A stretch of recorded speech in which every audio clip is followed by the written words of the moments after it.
I'm an Imperial Stormtrooper. I'm a poop. I'm a regular Stormtrooper. I am a Triceratops. I'm that Stormtrooper's dad. I'm a Mandalorian. And we're the Idiot Savants. And you're listening to Crazy Train of Thought on the Big Heads Media Podcast Network. Go to bigheadsmedia.com for more great podcasts.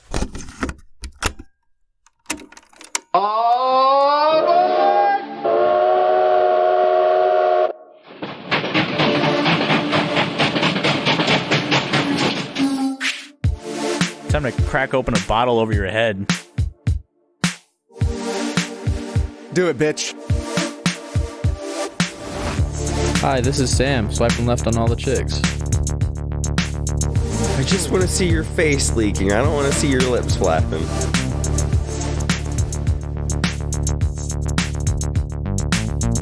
This isn't who I am. Just a man in his back and the leg and the mountain. You can hear him screaming on his mic, I'm Leatherface! Son of a biscuits, they're pickling him in half. We're going off the rails on a crazy train of thought. Check a look. Welcome, everybody, to Crazy Train of Thought, brought to you by the Idiot Savants. Thank you so much for joining us today. We are live from Savant Studios. I am your host, Ryan Wolf. I almost forgot that because it's been so long since we've done this. Thank you guys so much for being here, and we are so sorry we have not been making podcasts. We were going to take a little bit of a break for the New Year's so that we could record a bunch of content for you guys to release in January, and then nobody's schedules aligned. And then I was a moron and I deleted part of our last Game of the Year episode. So this is our re-recording of our Game of the Year episode. We promise won't be the same winners. At least I don't think it will. I don't think it will. I don't even remember what they were. So. We took the time. You'll never know. We took the time to play some more games that came out last year. 2019 is now 2020. Woo-hoo. So we took that time to bring you guys some better content, we're hoping. So on today's episode, I have Troy, I have Cody, Malcolm's here, Sam, Austyn, and Colin. I see what you're doing so there, buddy. we've got the whole fucking crew together here, and we're gonna bring you our best list of games. I can't believe you spoke for me. Why have you spoken for me, Okay, Ryan? I'm so sorry. Go ahead. Hi, everybody. It's he, Sam. It's he. 'Tis I. Is there anyone else that wants to speak for themselves? I'm Colin Giffy. I'm back out again. This is my second podcast. It's the first podcast of the year. I'm excited to be back. Can you please do the whole episode like Honestly, that? I fucking love it. That sounds like an entirely different person. It does. One day we should just have a whole recording as we can think I'm a guest, like that person's a guest. I wouldn't keep a straight face at all. My name's Billy. Oh, it's gotta be better than Billy. It's gotta be like, shoot. My name's Jose. Like, it's Mitchell. Your name's Mitch. My name's Mitch. Oh, shoot. Is Mitch a callback? Call back to what? What the fuck are we It's even like episode doing? 5. Hey guys, Mitch. No, that This was is the better racist content. Ralph. Colin's gonna leave and Mitch is gonna join us. Hold on, I'll move for you, This Mitch. is the better content we Yeah. promised them. Hey guys. Welcome back, I'm Mitch. I'm back. I'm Mitch. Just talks really fast. Okay. Anyways. So Moving yeah, on. we're gonna do a Game of the Year thing. So to explain to the listeners here that didn't happen to catch our Game of the Year stuff from last year, what we have here is a list of games that we played this year, and what we are here to do is to hash out the specifics of those games and to, I guess, come up with a list of our top 5 games of the year from the year that was 2019. 2 through 6. We have to do it. I don't want to. I'm not doing a 2 through 6, Troy. Fuck. I thought about it, but we can't. We are going to do a top 5 here, and maybe when we get to the end, we can debate whether or not it's a top 6. Let's get cracking, boys. You know, you're the reason. Oh shit! It's time. It's time to Crack open a cold one with the boys. It's time to crack open a bottle over your head. Sam's already drinking 3 of them. I get aggressive, okay? Sam does Just something to take the edge off. All right. Who's trying to arm wrestle right now? But no promises I won't hit you if you start to win. I feel like you've said that before. No, I saw it in a WWE match one time. Oh my god. Guy was All strong. right. So I guess without further ado, let's get to our list of games here. We have 1, 2, 3, 4, 5, 6, 7, 8, 9, 20 games. Good math there, bud. Yo, Did you count 10 and multiply by 2? I didn't. I don't know what you're or talking did you do about. 10 plus 10? I did 10 plus 10, and then I square rooted it, and then I added like the divisional number of the square. When you add the root, The office. How many is that per hour? I will divide and then count to it. I just think he doesn't know how to count. That is true. Let's get cracking. Okay. Our total list of games here, starting from the top in no particular order: Trials Rising, Rage 2, Void Bastards, Gears 5, The Outer Worlds, GTFO, My Friend Pedro, Life is Strange 2. I assume that's Season 2. No, it's Life is Strange 2. Okay, Life is Strange 2, Total War, 3 Kingdoms with mods, Star Wars Jedi, Fallen Order. That's the official name of that game? Yes. Yeah, it is. Call of Duty, Modern Warfare, Super Mario Maker 2, Sekiro, Shadows Die Twice, Days Gone, Resident Evil 2, Borderlands 3, Pokemon Sword Shield, Call of Duty Mobile. Who the fuck put that on here? Control. And what is the name of this game, Troy? Cadence of Hyrule. It's something that's like Legend of Zelda. Yeah. Legend of Zelda: Cadence of Hyrule.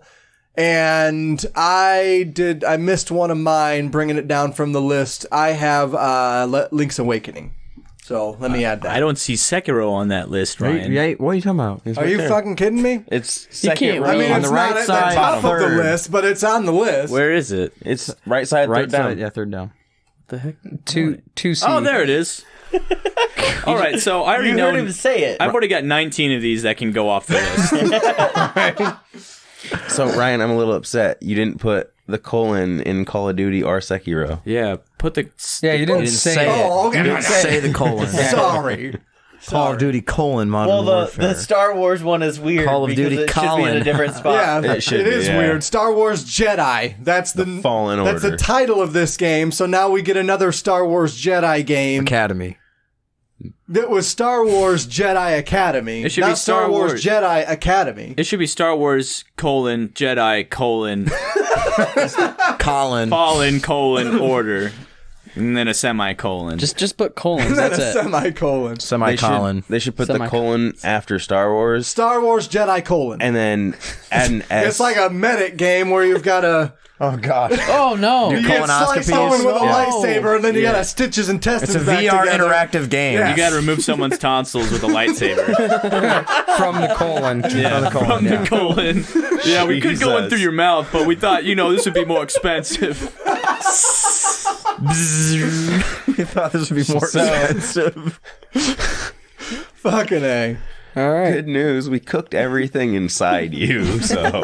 He tastes delicious. Yeah. If you're still alive, now we get to eat you. Yeah, basically, you're cauterized. Like, I don't know what else to tell you. You're not going to be bleeding, that's for sure. Shish kebab. Is that what's the follow-up game then? Star Wars Cauterize Shish kebab. Shish Kebab. Star Wars. That'll cauterize it. It's on fire. And Star all out. Wars lawsuit. Star Wars lawsuit. The Empire Strikes Back. With the civil suit. Yeah. Star Wars lawyer. I am the Senate. I am the jury. Fuck. Can't wait for 2021 when that comes out. Yeah. Thank you very much, EA. I love your game. I saw a meme the other day. It was loved your like, game. One guy was like, I haven't showered since 2018. And they said, don't you mean 2019? He responded, just goes, no. That was it. Well done. Yeah, so we're here to debate these games. Where do we want to start, boys? Let's get rid of my friend Pedro. Not happening! Shots fired. All right, Not we'll happening. get back to it, but it's going off the list. All right, Actually. Void Bastards, I would like to attack first because nobody likes that game. Kidding. It wasn't It bad. was bad, but nobody wants it on this list. It's know but as it's well not as I great. do. it's a cool direction. Is anybody willing to defend it and want it to be in top 5? I will defend. put your Void hand down, Bastards. though. I will defend it, but Yeah, Void I mean- Bastards is a super cool game. so there's like 20 games here. I'd put it at least 10. So it's an okay game, but it's not top 5 material. Yes, All right. I would give it Okay, that. so Sekiro, let's attack that. I would. I mean, Void we Bastards. should probably explain what it is. Yeah. Yeah. So Void Bastards is a Metroidvania with permadeath. And basically you start as a prisoner and a super powerful space company rehydrates you because you are in a state of dried out dehydration, like animation, basically like suspended animation, but you're dehydrated. So they call you up through this machine and they rehydrate you. And the character that you start with is given random abilities. And in order to like progress through the game, you take your character and you go to, you're basically just like given, you're not even given a weapon. You're put into a ship and it says, hey, make it to the end of this level. And like, you don't have anything. You don't have any skills to unlock the doors. Nope. You don't have any skills to combat the enemies. You are just given your character and you are told to make it to the end. Now, in my first playthrough, I died. And that's kind of part of the game, is that the character that you've made to start with, or they've made for you, I guess. Mm-hmm. I had a different experience. Really? Yeah. Okay, well, I died. Yeah. And I wondered, like, what if I would have made it to the beginning? Because kind of the point of the game is you're going to have multiple characters, you're going to die, and you're going to be, there's like story reasons for why your character dies. So specify and here. how he comes back. You know, when you say die, you don't mean like you die and you respawn or you load back. You like your character. Your character that is story, dead. Character And you in the story's start- gone. Yeah, and that character is dead. gone. And then like you see this little comic strip pop up, and this gel leaves your dude. It's like a alien of some sorts, but it leaves your guy, floats back to your ship or wherever it was, finds another person, and then just joins their body real fast. A symbiote. I Yes. see. Yes, Okay. It's like a backpack, isn't it? Yeah, kind of. Yeah, it's like a backpack. Backpack. Let's go. Fucking A. Man, who knew Dora could be so dark? I wish that was on video. I didn't want to hit Austin. I feel awkward. Well, One, three, two, one. There you go. So my first playthrough, I got a gun. I went through the whole level, collected what I was supposed to. no way. Yeah. It got to the end, and it's like, hey, this big dude's coming. You should probably run. Just because he's big doesn't mean he's dangerous. You make it to the end. Like, I made it back to where the ship is. Yeah. And the door closed. Oh, And it's no like, shit. Yeah. And it's like, fuck you. You have to die. Are you And Yeah, it serious? killed me. And it's like, it's okay. The game, you were meant to die there. Right. Like, it makes you die if you live. Well, I wondered about And it was- that I was because I like, thought, what if I would have collected that thing? And like, all of the writing in the game is really smart, and it's kind of like, it reminds me of Mystery Science Theater meets like Office Space. Ooh. So- I like maybe one of those things. It's like, it is sci-fi, but it's so like corporatized jargon. So the thing that they send you after is a new ribbon for the printer. Like, that's the thing that you, like, that's the important quest that you need to go on, is And to it's go through the always ship to those- get a printer ribbon.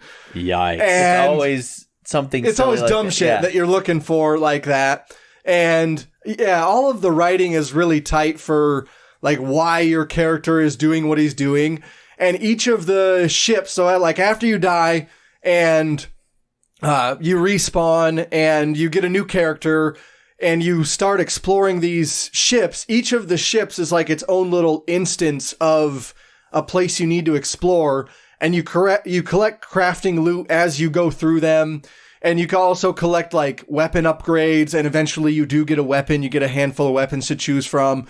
And you can craft weapons as well through the upgrades or through the crafting materials that you get. And then you upgrade those weapons as you move on.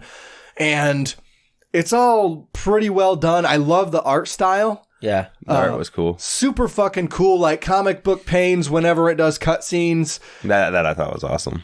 And as you're playing through the game, it looks like you're playing through a comic. Super, super cool. I hate comics. It's like cell shaded on steroids. I would say it's like, I guess it's like cell shaded, but not in the way that Borderlands is. Like, I don't like the way Borderlands looks. And that's what people consider cell shading. Yeah. And it looks like you're in a comic book. Yeah. I don't know if there's a better way to put it. Like, it makes you look like you're, Not Spider-Man comic, because that movie, that movie, the game. No, the movie. Which movie? Into the Spider-Verse. Okay. Makes that look like a comic book, but not in that way. I see what you're saying. Yeah. It's a different way of looking at it. Yeah, so Void Bastard is just really cool. It's and cool. I like the travel map. I think, what's that? The travel map, when you're choosing like what ship you want to go to. Oh, yeah, and there's multiple paths. You don't have to choose, you don't have to follow the linear progression of ships. No. Like, all of the loot that you can get, so there is a sleep mechanic, there's an eating mechanic, and you are forced to contend with those things as you progress through the game. And like your character can die of hunger, or die of thirst, like or oxygen. Correct. Once you get further, the ships start spacing out more. Okay. So you actually have to take that into consideration, because now you're like, okay, if I go to here and just don't have oxygen or food or whatever I need, I'm not going to make it to the next ship. Oh fuck. And within each ship, there are oxygen meters that you need to refill as well. Yep. So you might have like a 4-minute time limit where you've got to get on the ship, collect the thing, and then make it back within 4 minutes if you don't find an oxygen station. Yep. When I first started that very first level, like halfway through, my guy started coughing. I couldn't figure it out. I was like, oh, there's a timer down here for oxygen. And then I had to run back. He's coughing. He's dying. I know it wasn't even halfway through the tank, which was weird that he started coughing, but it made me, oh, that's there. That's kind of cool. So I had to run back to the oxygen refill station, and maybe your character was a smoker. Could have been. I mean, he's a Can't convict. smoke in space. I'm pretty sure that's one of the random things you can spawn at the beginning is like whether or not your character's a smoker. It's certain stuff like that when they put like the random stuff on the characters that you get, or a couple of them are like your character's really big, so like he barely fits through doorways. And that has an effect on the strength of the character and like how fast melee can take out enemies. And a lot of those systems that they built, while randomly generated, seem like curated in a way that it doesn't fuck you too hard. Like you can make it through with a lot of those certain characters. And it doesn't, like, whenever I died in the game, I felt like that was my fault. It didn't ever feel like I was cheated by the game because of the spawn that I drew, I guess is what I'm trying to say. Yeah. Yeah. I didn't play very much of it, but what I played, I thought it was a really cool idea. Yeah, the game, unfortunately, it came out at, like, the worst possible time. Yeah. It did. Like, I was trying to move houses and super busy at the beginning of the year, and yeah, I never went back to it after I stopped playing it, when it came on Game Pass. And I think it probably could have been a higher contender had I stuck with it a little bit longer. But I mean, you had all these other games come out too, though. So yeah, I don't know. I guess I'm not really ready to remove that yet. Colin, what about Super Mario Maker? I mean, Call of Duty Mobile. We should get rid of that first. Okay, let's start. Okay, we can start with we're Call not of even Duty gonna For Mobile. a mobile game, it was awesome. Yeah, for for a a mobile mobile game, game, it's it was awesome, but good. for Game of the Year, heck no. yeah, Get rid of it. Yeah, they were just out of like, here. What was your guys' favorite thing about Call of Duty Mobile? I mean, we're not here ads. just to like get things off the list. oh, Explain Russian to singles me- want to meet me locally. Wow, right. fantastic! I love this app. Is that why you got Tinder? Don't rush the Russian. Where are these Russian singles? These are craft singles. These are just people that I think the way the game played, though, like as far as like the controls and everything, Yeah. with it felt Very really intuitive. smooth for being a I mobile really- game. It will play on Even- any phone. Even on Freaking this. any phone. I really enjoyed the fact that you could put your advanced settings on, and then as soon as you hit your fire button, you could automatically aim. Yeah. Yeah. That I really liked. That was pretty cool. For being a mobile game, that kind of helps in combat. Okay. What'd you like about it, Colin? Or dislike? About COD Mobile? Yeah. What he was saying about the intuitive controls and just the way it played. A lot of games weren't very necessarily laggy. I mean, I got a few, but like a lot of the games I played online weren't always very laggy. So it did a good job of actually like having good connection. I mean, there are some bots and stuff like that. There's going to be that, but a lot of it runs pretty smooth. So Okay. Yeah, I did download it to my phone, but I didn't get a chance to check it out. You guys had mentioned that you primarily played it on the toilet, and Where else would you play it? yeah, well, dude, I think that was Daniel. No, I play it on I the played it toilet. on the PC toilet. gaming is in a gaming chair. Mobile gaming is on the toilet. You can have your PC okay. in the bathroom. What do you mean? I have my Right. PC in That's the what tub. Ryan. We're in the bathroom right now with Ryan. What do you mean? I did move all the equipment to the bathroom. I'm sorry if it sounds a little cloistered, but It's the best acoustical Which is why we area. could no longer continue the video podcast to comply with federal and state regulations for Or videos. else we'd start having to post this on Pornhub. We didn't want to get yeah, exactly. Well, myself for Harambe. Idiot Savants are on Pornhub now. You can find us there. yeah, but we're not have to paying gr- taxes. You have to search bar and Where scroll our account page isn't going to 20. get shut down. Yeah. Yeah. And it's the Idiot Savant. Somebody else claimed it on Pornhub for Yeah. Idiot Savant, so we do apologize about the inconvenience. They got some really good videos, though. Oh, shit. So, are we done with mobile? Okay, Call of Duty Mobile, we can take that off here. Yes. Okay. Troy, you only get one option, so let's go on to Cadence of Hyrule. You got Pokemon on there. We gotta. Okay, I mean, we can talk about Cadence of Hyrule. I just Yeah, I don't even know what No, it I'm is. messing, I'm What not- is Cadence of Hyrule? Cadence of Hyrule is a rhythm game, What? but it's Zelda rhythm game? but it's top-down Zelda. What? So, like normal, old school Zelda, you're top down. Okay. You're looking at the top of the character, Okay. and you have to move to the beat of the music. Oh, it's like Just Dance. It's no. Oh, It's it's, not like like Just Dance. it's like Dance of It's the like- Necromancer. Yes, It- Crypt of the it is- Necrodancer. It is exactly it that. is that. Necromancer. So they just copied another game. No, It's Nintendo licensed Zelda to the people that made Crypt of the Necrodancer. So they said, hey, those gameplay elements in Crypt of the Necrodancer might work well for Zelda. Would you guys like to do a Zelda thing? Oh, so it's a collaboration. Yeah. And Yes, listen. yes. Yep. Oh. Zelda's And back with a brand new edition. They have really the music in that game it's Zelda music, but there's like 3 versions of each song. So there's like the you're in combat version of the song, Gross. The year in combat oh, I get it. is pissing on everything. Link uses Splash. But there's like a hardcore version of the song. There's like 3 versions of it. And it never works out. I can't explain it. Yeah, I would yeah. only accept the dubstep version of. There is probably a dubstep version of it. Yeah. I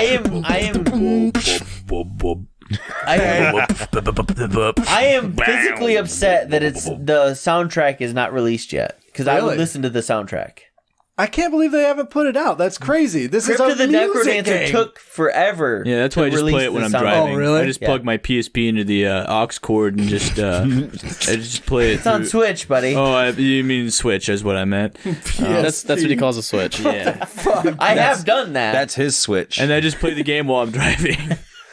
I haven't Got played this. it while I'm driving, but when I pick people up, I'm sitting in the parking lot and I'm jamming out to Cadence of Hyrule while I'm playing it, and it helps with the beat because you can hear it better through like good speakers. Yeah, I mean, the Switch has fine speakers, Yeah. but they're still just tiny ass speakers. Yeah.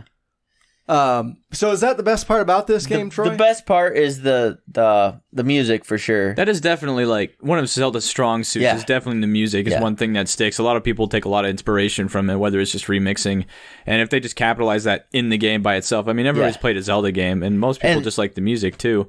Another cool part is it's the map is like completely different for each person. Like all the tiles are there, but they rearrange them in a different order for each person. Is it a dungeon crawl game then? It's not like a story or anything like that? I mean, it's a story, but not like... But everything's in a different spot. Yeah. Like, it's still the same story. Yeah. But, okay, for me, this temple's here, but when you start the game, your temple's over here. How big is this game? I haven't beat it, but I didn't... it's you're hard. saying it's not that big? It's a decent-sized game, 10 to 15 hours, I would say, probably. Okay. Nice. Yeah, and you that's a lot of music. Progress through. So why are there 3 different versions of the songs? There's the dungeon version. There's the you're in combat, and then there's the after you beat everybody, you don't have to move to the beat anymore. Because that's the thing is if you move to the beat, you get a multiplier where you do more damage also. Ooh, but if you it's like Patapon. Ooh. If you miss a beat, then you're back to normal. You're punished. Okay. Yeah. Or you can put it on I don't care about the beat mode and just play the game.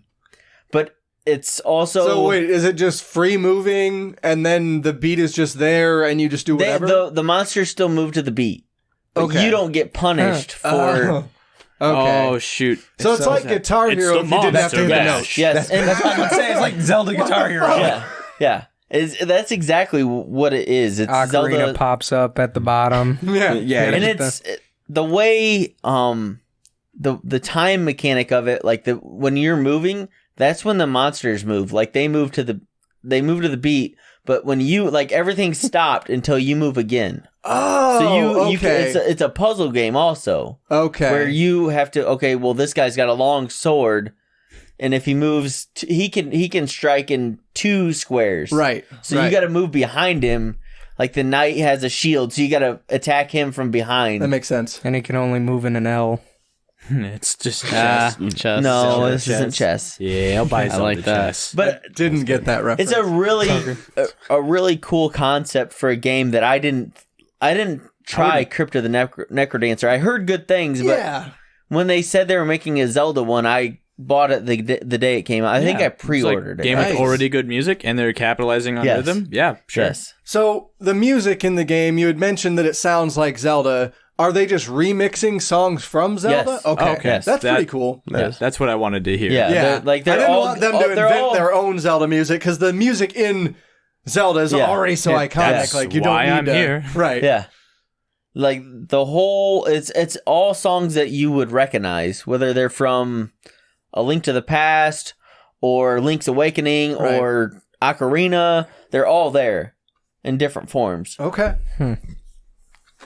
Seasons of Time. I'm sold for it. Game of the year. Put it up there. All right. That was on Game That makes Boy. the top 5. Oh shoot, he's doing it. Potential top 5, Ryan. Okay. Okay, I mean, but We're doing that?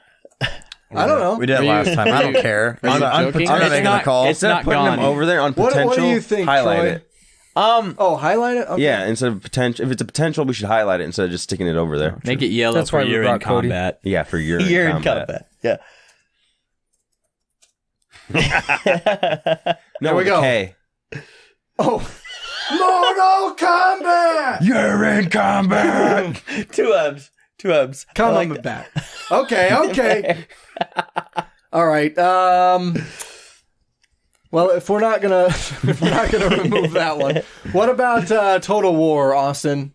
Well, I mean, I'm the only one that's played it. It's true. And I would say that it's a really good game if you like strategy games. I mean, you basically take care of a whole empire. It's like it's like those other strategy games out there, like Ages of Empires, those other kinds of games. But I would say this is like perfection. Total War is like perfection for it because you actually get to be simulated in battles. You actually get to do battles, and you actually get to take care of kingdoms. You know, you have to make sure your food is your food is high, because if you have too many troops, your food is going to go too low, and your troops are all going to die or desert you. But I mean, so like, is it top down, or can you actually play on the battlefield? You can actually play on the battlefield. Yeah, it's not top down. That's cool. Even, both of them. And when you can do either. Really, you get choices. Really. Yeah, you can do top down. You can actually like zoom all the way out and see like the whole battlefield and see like your enemies or how everybody's positioned, which way they're looking, who's attacking who. And even when you're like looking around at your kingdom, because it's two separate instances. When you're in battle, you're actually like using your troops to fight these other troops, and they're like groups of like 60 troops. So you have your archers, horsemen, all that in groups. When you're looking at your kingdom, though, it looks really nice. Like all these Total War games look very, very nice. Even when you get close? Even when you get close. Well, I mean, you have to have a good PC, obviously. Right. And start looking like Gumby the closer you get. Oh, man, the first Total War, their legs are basically pointed sticks.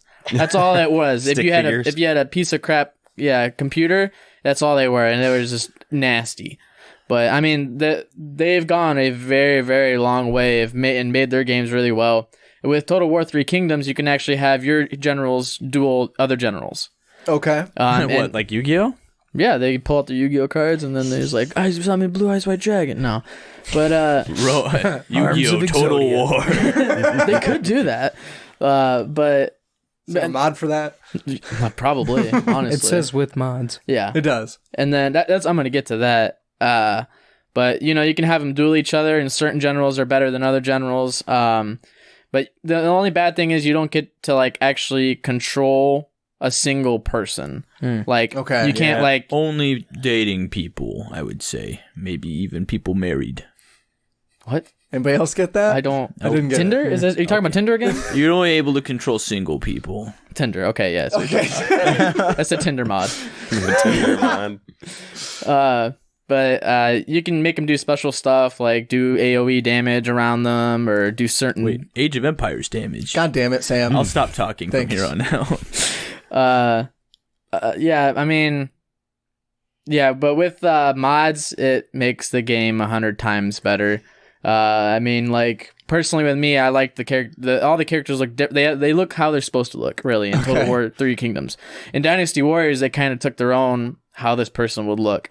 And that's how I've always played the games. Mm-hmm. This is what this is based off of. It's during the War of the Three Kingdoms, which is when Dynasty Warriors happens. Okay. But yeah, like all their voices and how they look, it's nostalgia for me, basically. And I mean, there's multiple people you can play as, multiple factions that you can play as without mods. What's up? Did they do like where you go through the ages and like you upgrade your weapons, or is it kind of kept in like... It's kept in one centralized or age, like, so to say? Yeah, they just they have different games for that. So they have like a Napoleon Total War game. They have the colonies over in America when that first started with all the Native Americans and all that stuff. They have just different games for that. And this is set when? This is during the warring time of China, like...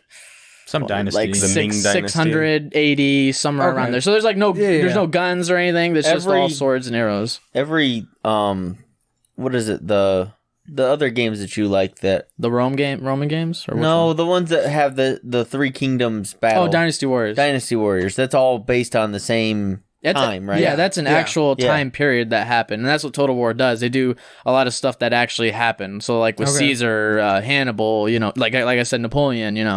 They have all games that you can actually play as people. Are you telling me Dynasty Warriors is historically accurate? Yes. Oh yes. No. Yes. Yeah. How do you know? Were you there? This one guy, he took out like 6,000 people. Oh my god! Yeah. I mean, that's the fun part of Dynasty Warriors. Are you can just mow down thousands and thousands of people. It is very satisfying. It's a murder simulator, basically. Yeah. I mean, that's what Total War is. I mean, it's in the name, Yeah. But I mean, with the mods, it is very, very good. So are you looking at units that are like totally OP as in Dynasty Warriors and Total War, or is it like a different kind of balance? So in Three Kingdoms, you can actually have a realism mode where the generals are not as strong, or you can have the Dynasty Warriors kind of mode where they're all OP and then they can take on troops and troops of men. Okay. Realism and Dynasty Realism versus Dynasty Warriors. I like it. Which I like the Dynasty Warriors one because I like to have generals destroy people. Yeah. Right. When And I that- do my army against 10,000 soldiers, I think 2 generals will be just enough. Thank you. Sometimes, yeah. Depending Oh my on, goodness. Depending on them, yeah, depending on how leveled up they are and whatnot. Because you can level them up, give them armor, different armor, weapons, and all that. But I mean, I would say it is a very, very, very fun game to play. I spent hours and hours, hundreds of hours playing the Total War games. Hundreds of hours. Hundreds. You can go to my Steam page and look at how many hours. I got it right now. Hold on. Oh, and then it's man, I've been playing it since since the first one came out, and that was like when I was like 10 and I had no idea what was going on. Right. I'm just like doing battles. But I have had fun with RTSs in the past, but I've Command been and Conquer, baby. Command and Conquer. Yeah. There was a game by Pandemic a long time ago called Dark Rain that I liked a lot. It was a PC game, and but I've been out of them for a while because I don't play very many PC games. Is there anything in this game that would like help new people get into the RTS thing, or do you have to really like RTS to play this game? I mean, like one of my eldest brothers is he likes to have games where you can control someone. Okay. So like he doesn't want to play those at all because he can't control anybody. Like control a single person, you know, customize that person and whatnot. With this, I mean, you get multiple generals, multiple stuff. I mean, you can try it out, but I mean, it's not for everyone, I guess, because it's a strategy game. You're gonna have to take time. You have to build your empire up, get troops, and attack other people, make peace with other people, have people under you that you can have them attack people for you, so you don't get in trouble. You get diplomatic problems and all Like that. Clash of Clans. Yeah, but good. Yeah, pretty much. Yeah. Here's Austin's official hours playing this game. For Total War 3 Kingdoms, he spent 167 hours. Holy fuck! But for Total War Warhammer, 694 hours. Warhammer is And then Total War Attila, yeah, 550. Total War Rome 2, 259. Total War Warhammer 2, 189. Can you do that math for us real That's a quick? lot. That's over 1,000 hours for sure Holy on all those shit. games. Yeah, they are extremely fun, and then atop with mods, and anybody can get mods for these, so it's all free, Right. and it makes it and that's why I spent even more time than I actually should have. You know, is because I of like mods. how you put actually should have. I should have stopped playing this game. I should have because I played it enough, but then people are like, oh, you can download. We got extra units that you can download now, and you got new maps and new places you can battle. You know, and I'm like, fuck me, dude. But I would say we can get rid of it because it's not for everyone. I don't think everybody here is gonna like that. It's not. I think it was on one of the not game of the year, but like it was on one of the lists for that game of the year stuff. The game awards. Yeah, the game awards. Yeah, Yep. it was on one. I forget what it was, but it was on one of the. Obviously, it didn't win. Yeah. But I mean, I would say just if it ever goes on sale, give it a try. Okay. Definitely give it a try. What How much is it? It's probably still $60 right now. What Because is- I got Steam pulled up. Might as well. it's still probably $60 because it is a good game. It is a really fun game. I And like there's- those games. And there's so. like a cult following for like Total War games, you know. So and they're going into different eras. Like Warhammer is that Space Marine Warhammer, but it's like okay. but it's not the Space Marine. It's like before that time. So it's like monsters and humans and Right. elves and dwarves and all that stuff. Yeah. The it's $60 Warhammer. still. The Warhammer fiction spans like 40,000 years or yeah, something. yeah. It's What bonkers. the heck? It's crazy. Mm-hmm. Yeah, people get super into the Warhammer lore. Yeah, and the maps are huge. The maps are really huge. Like the map of China is a big map of China, you know, and they have all the big cities in there. Same thing with Warhammer. They got they now just released, or like a year ago, the full map of the Warhammer, because they had Warhammer 1, and then that was part of the map, and Warhammer 2 was the other part. But if you already bought Warhammer 1, you get both those maps combined. Nice. Yeah. So I thought that was pretty cool. But What's your favorite mod for the game? for Three Kingdoms, Or handful of mods, yeah. I mean, for Three Kingdoms, it's the Dynasty Warriors, because Okay. it's just nostalgia for me, because I Right. love that. I hate looking at him and be like, that's not that guy. That doesn't even look like him. Doesn't even sound like him. So the Dynasty Warriors character input is a mod? Yeah. That's not just in the game? Well, I mean, I don't think Total War can do that because they're not. Oh, they're not licensing Dynasty Warriors. No. Oh, okay. No, because Okay. anybody can make a game about the Three Kingdoms because it was an actual historical thing. All right, I see Dynasty what you're Warriors saying. just took their own hands with it. Obviously made them OP and shit. Okay. So, Yeah, the way you were talking, I thought you meant that they were like this was Dynasty Warriors : Total War : Three Kingdoms. Okay. no. Whoa. It's a lot of colons. But yeah, but Colin said it's still $60. So people are still buying it and it's still pretty popular. It came out, I think, in May, it said. Yeah. Sometime in May. Shoot. Late May, yeah. That's like historic almost, actually. Just like a game being $60. It's like Grand Theft Auto. Like, especially the summer sales and everything like that still being at 60. Grand Theft Auto 5 is now on Game Pass. It is. Oh yeah, that's right. Bit of news I there. downloaded it. Have not played it yet, but I want to. I played it Frostpunk is on before. Game Pass on the 9th. I'm excited about that. Frostpunk looks super cool, for sure. Oh, is it? Ryan, I have a correction. I don't have $60 for the camera anymore. Noted. Duly noted there. Fucking A. Malcolm, do you even have a PC to play games? I need a it'll be loan. sticks for the legs, Yeah, but I got a PC. Windows 95. That's right. no. Got you running, buddy. Centennial Edition. All right. Welcome, Boomer. You had to patch that back in to the older version. Okay, so Total War: Three Kingdoms, bye-bye from the list. Yeah, we'll take right. that out. That was a good argument, though. That was well done. I mean, well done, You Austin. kind of surrendered. Dude, what if they had Total War dinosaurs? Oh man. But like the dinosaurs from that movie Dinosaurs from DreamWorks. Oh jeez. And the monkeys too? Yeah, and the monkeys. Oh. Like the band? Yeah, the monkeys from the famous movie Dinosaurs. Yeah, the band. Yeah, the band. The Band of the Monkeys. No. Forget it, okay? It's not a Boomer thing, I guess. So since Malcolm tried to attack me, what about Gears 5? Can't say anything bad about Gears 5. It's I have a Gears. ton of bad shit to say about Gears 5. Yeah, But you can say bad if you shit. would like to spew your propaganda, Malcolm, go ahead. How much are they paying you? It is time for... I'm honestly surprised he went Gears 5 instead of Outer Worlds. No, If he's trying I'll to wait. attack Malcolm. Gears 5, Malcolm. I mean, What say you? did you play the campaign? I did. You can spoil it. It's fine. Full spoiler alert, everybody. Sorry. Great. We are... Well, no, we're doing, like we can saw him beat the first we can just game. stick to like I we don't think- have to spoil anything. Yeah, you can't 'cause- spoil something that's rotten. Have you played the game, Sam? Have you played any of the games? I've never even heard of Gears. To be honest. Gosh. I played one and maybe two. Maybe. two. I'm a played person one that in likes the Judgment. story in Gears of War. Yeah, so like we don't have to spoil anything. Like the Whatever campaign. you want to do. I mean, if Yeah. you think that'll help it stay, spoil the fuck out of it. No, I Like, I want to know about the game. Yeah. Tell me about Gears 5. All right. It's So, beautiful. like as far as like the campaign goes, which is like the usual, typical like Gears, Chapter driven. yeah, chapter driven type game. There's a lot of very funny like one-liners, throughout the game that are really funny. And they do that. They do that through the other games too. Yeah, Here's the Marvel And- movie.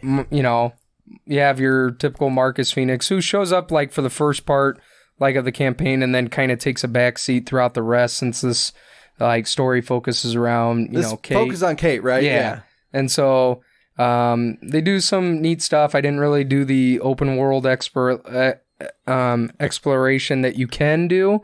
I kind of just stuck to the campaign since some of these campaigns have been difficult for me to complete with some of or more games playing than just sticking to Gears. Yeah, so, for sure.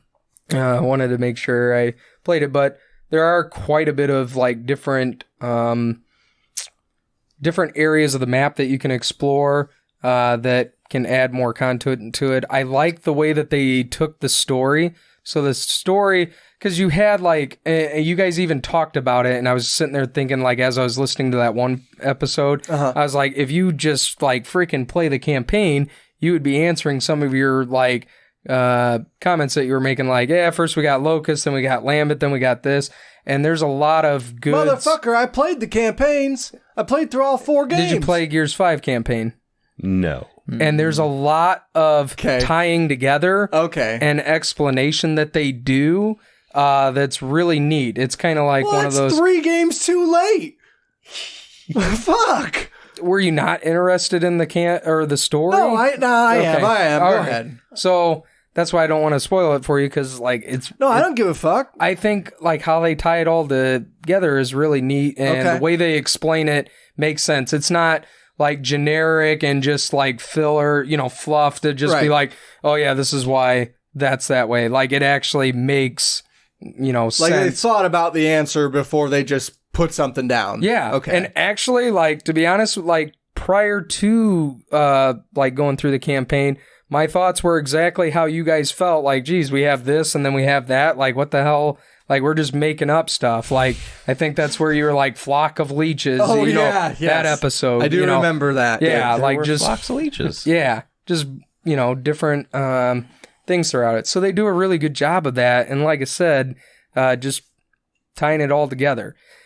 Now, you do have, like, your points of, the chainsaw being attached to the B button, and... Oh, fuck that. Yeah, and, like... Did not like that at all. But if you are, like, crutch heavy on using the chainsaw, then that matters to you. For people that... I'm just saying... I come to Gears to use the chainsaw, man. There's a motherfucking chainsaw gun. That is the point of Gears of War. It's so fucking cool. That is maybe the coolest sentence ever uttered. Like, I have a chainsaw gun. You win. When you're playing King of the Hill, you're not, like, you don't use that till the end when you're, like, trying to prevent that. You're getting, like, the last 2 seconds to, finish off the match. Then you pull out your chainsaw so that they just run right into it. Not, like, throughout the match. Like, you got to be... I understand strategic chainsawing of enemies for sure. Not me. You don't use it all the time. I always use it. Troy just runs around with it. But you can't in this game. No, you can't. You can hear him screaming on his mic, "I'm Leatherface!" I thought so. Your issues with the chainsaw, they added more things that was really good, like with the. So with the melee, there's quite a few. Like, there's different instances where. It's very difficult. Like prior to Gears 5, it was very difficult to handle certain play styles of other people when you were playing in multiplayer.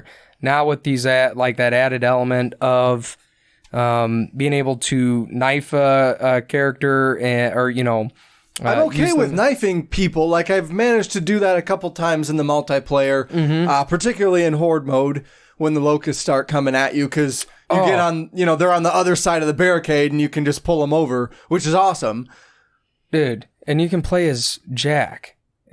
Yeah, like, Jack's come OP. on. Like, Jack right there. Like, Jack is OP as hell. Dude, so much. Like, Malachi and I played, we got up to 24 rounds, like, and he was playing as Jack and he would pick up weapons, bring it over to me, and he'd be like, "Here you go, Dad." And I'm like, "Dude, thanks." Boom, boom, boom. Like, just, it was really cool. Yeah. So, I mean, it's so much easier to play with Jack. For the listeners, I had gore removed and profanity filters on so that my son was not affected. Son of a biscuits, they're tickling him in half. Yeah. That's basically like, they would fall over and they'd be like, "What happened to him, Dad?" He's just asleep. He's just asleep. He's just asleep. He fainted, just like Pokemon. Chainsaw him and just a bunch of fluff and fuzz starts popping out like he's a teddy bear. Yeah, I mean, they just flop on the ground like a rag doll. And then, like, as I'm thinking about it too, like, Lego Star Wars 3, they have more gore in that, like, because their body literally disintegrates when you... It pops apart. Then you loot their corpses afterwards, yeah. Yeah, loot them, yep. Loot the body. My son already says, "Oh, I'm gonna kill that Wooloo." Yep. No, you're not gonna kill it. He's fainting, Emmett. He's going to sleep. No, I killed it. It's dead. Okay. But that was super fun. How do you explain that to a kid? He just gets his character to pull out a gun and shoot the fucking Wooloo in the head. I told you I was gonna kill that motherfucker. I told you, Dad. I told you. That's a weird thing. Like, you learn death basically through pets, usually. Right. He's learning it through Pokemon. He's learning through straight up cold-blooded killing. Right. I had to put him down. Things don't die just cause. Things die cause I killed him. Dude. Luckily, Malachi had 2 different animals that died on at his grandparents' farm. Oh, gotcha. Right. A cat after he and then- killed him. No. Straying future serial killer. Executed them, you mean? Curb stomped him. They got what? Dang. What a beast. How'd you get it to stay still? He's too afraid. Duct tape. Oh no! Fear. So Set a trap. that was pretty cool Yikes. in the horde mode, being able to play as Jack. Yeah, like, yeah. definitely, like, just having that ability to do that. I like the layout of the different maps for horde. It was it didn't feel like you had to, like, you could pick to make your fabricator, like, station your area at different points in the map, and it didn't feel like the map, like, favored one certain point. Like, it didn't, like, force you to do that. Where in other games, you're like, dude, if you don't put the fabricator right fucking here, we're not going to make it to 50. Yeah, exactly. Yeah, absolutely. It didn't feel like that. But a lot of people still play that fucking way. Like, I'll hear them, like, if I join in a random match, I'll hear them, hey, bring it over here. No, I mean, that's preference. Like, I'd prefer, like, I've played on this map, I'd prefer it to be here. But if you want to explore, if you want to, like, try different things out, it's not going to penalize you for doing, like, it's more challenging. I'd say there's challenges, but it doesn't feel impossible, like you said. Like, you don't have to have a certain part. The escape mode, like, was kind of, like, I was really hoping that it would be overrun, like, you know, we saw in Judgment. Yeah, from Judgment. Yeah, which is the best part of that game. Everything else could go. Judgment's a really fun game. Did you play that portion of the multiplayer? You didn't play Just any once. of it. I think you and I played it together, like, one time. Okay, dude, there's Or maybe seriously, me like, and a Cody. group of us that still play it. There's, like, maybe, like, 30 of us, and the matches are intense. 30 total people playing Gears of like, War. And Malcolm's one of them. Gears of War Judgment, and, like, you recognize their name, and you're like, son of a bad Bariqua 88, motherfucker. Motherfucker. I'm gonna I'm get you. coming for you. Yep. But no, and that would have been cool if they would have added that to it. But, you know, I mean, maybe another time. I mean, maybe they're still releasing content for that game. It just got a really big update. I got I think a notification about it earlier this week that, like, they put out a huge update to it. No, that was just saying you still haven't played the campaign, Ryan. Right. Oh shit! Like, hey, we I noticed you must've bought our game, but you haven't played it. So, like, what's the deal with that? No, it's on read Game it Pass. wrong. It is on Game Pass. Is it us or is it you? Like, what's going it's on you. with this relationship? Scene 952. So It's not you, it's me. I guess I have some arguments for why Gears 5 shouldn't be on this list, and I have mostly 2 primary arguments. Having not played the campaign, I have nothing to really say positive or negative about the campaign. It does sound interesting. You know, the gameplay changes that you're talking about with, like, making it a little bit more open world. You can explore the areas a little bit more. That all sounds cool. Go ahead, Cody. If you actually explore the open world, you'll find other guns. Like, you'll find a Retro Lancer. But it'll be a it'll be a relic. Okay. And when you pick it up, it tells you, like, oh, since this Lancer is a relic, you'll do increased damage, you get increased rate of fire, and you get a faster reload and all that. Okay. And the relic long shot, you hit your active reload, you get, like, 2 extra shots in that one shot. Okay. So it's pretty cool they added that stuff. So there are reasons to explore. Yeah, there's a little bit of reasons. And then the really thing I thought was cool was that you could store guns on your skiff that you're friggin' cruising around the sand dunes or the snow or wherever you are. So you can store them on there, and then you can just go back and get them whenever you want. So Okay. that's pretty cool.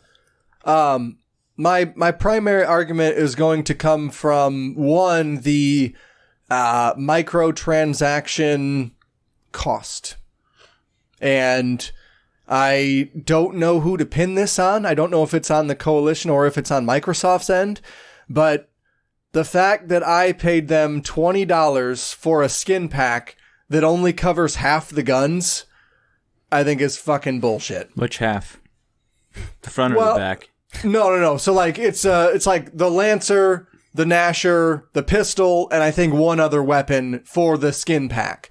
And I was like, oh, okay, I guess they just don't have this skin pack for the other guns. But no, we totally do.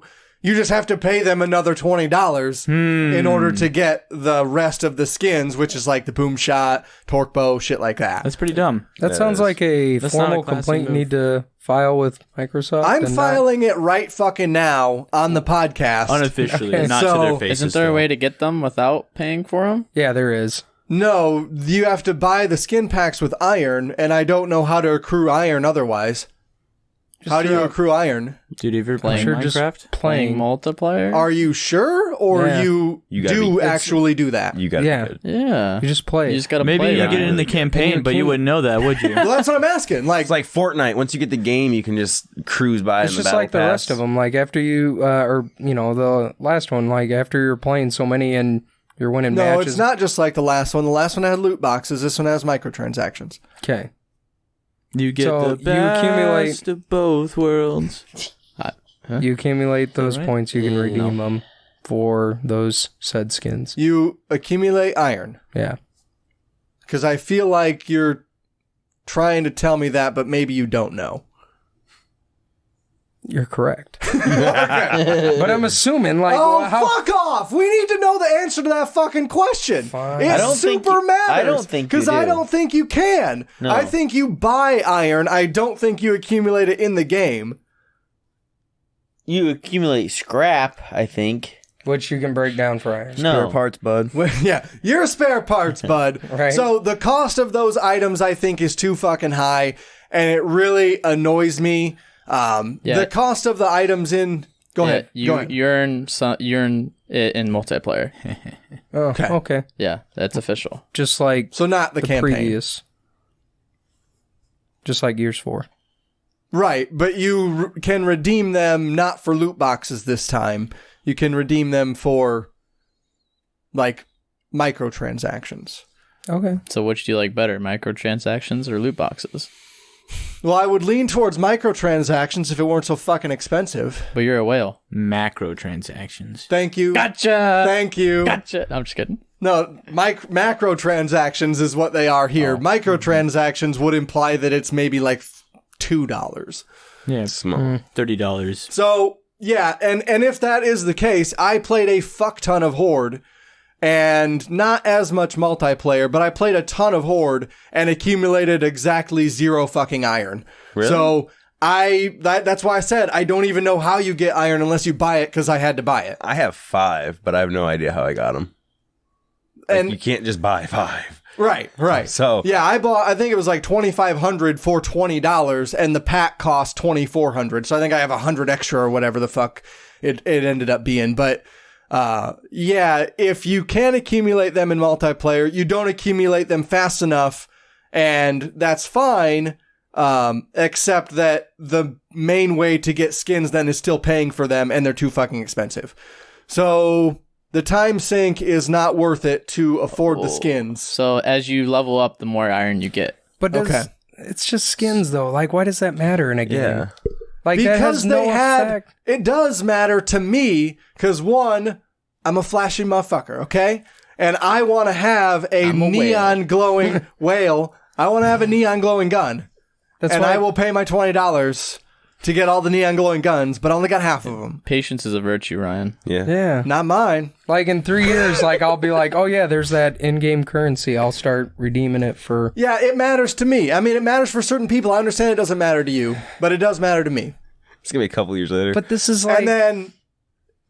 Go ahead. I don't think at the... Like, you're attacking a...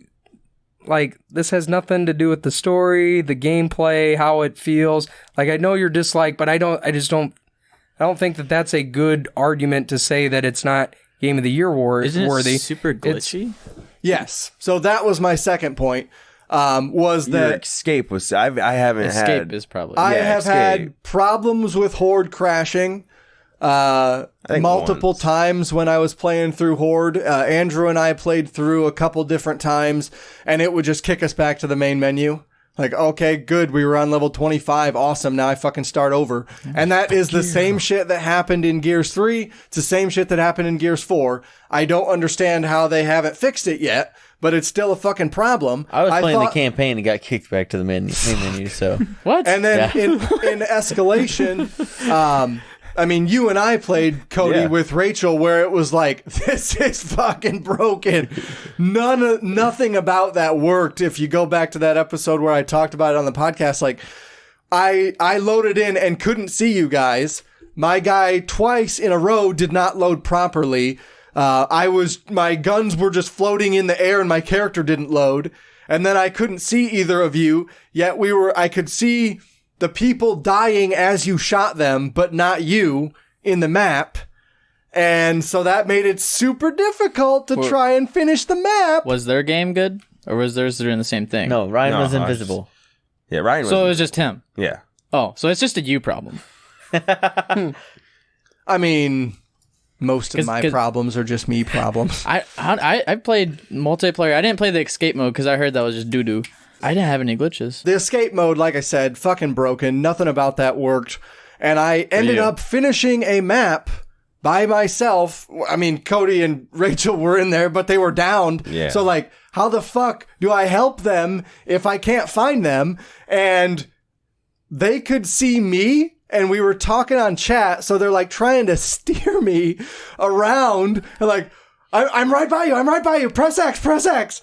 So, like, I'm at the very last part of escape mode, and I'm trying to save them, but I can't see them on the fucking ground. Dude, I literally just like, dude, press X. Like, that's all you have to do. I think you unlocked a new game mode inside the game mode. It's the extra hard mode. So, I mean, that coupled with the fact that it's okay that you don't think the microtransactions are important, but to me, especially because they said that they took away loot boxes, they have microtransactions, but they have supply drops built into the versus mode, as well as like campaign or horde mode, which you played a lot of. And so from those supply drops you get the iron, which is the main currency. I don't know, like, I didn't get any of that. Like, I don't know if they've patched that in, or if they've changed maybe the pricing of some of that stuff, or the speed at which you accumulate iron. But when I played this game, I didn't get that. I don't know. Supply drops. Not that I remember. I mean, maybe it, like, when do you get that stuff?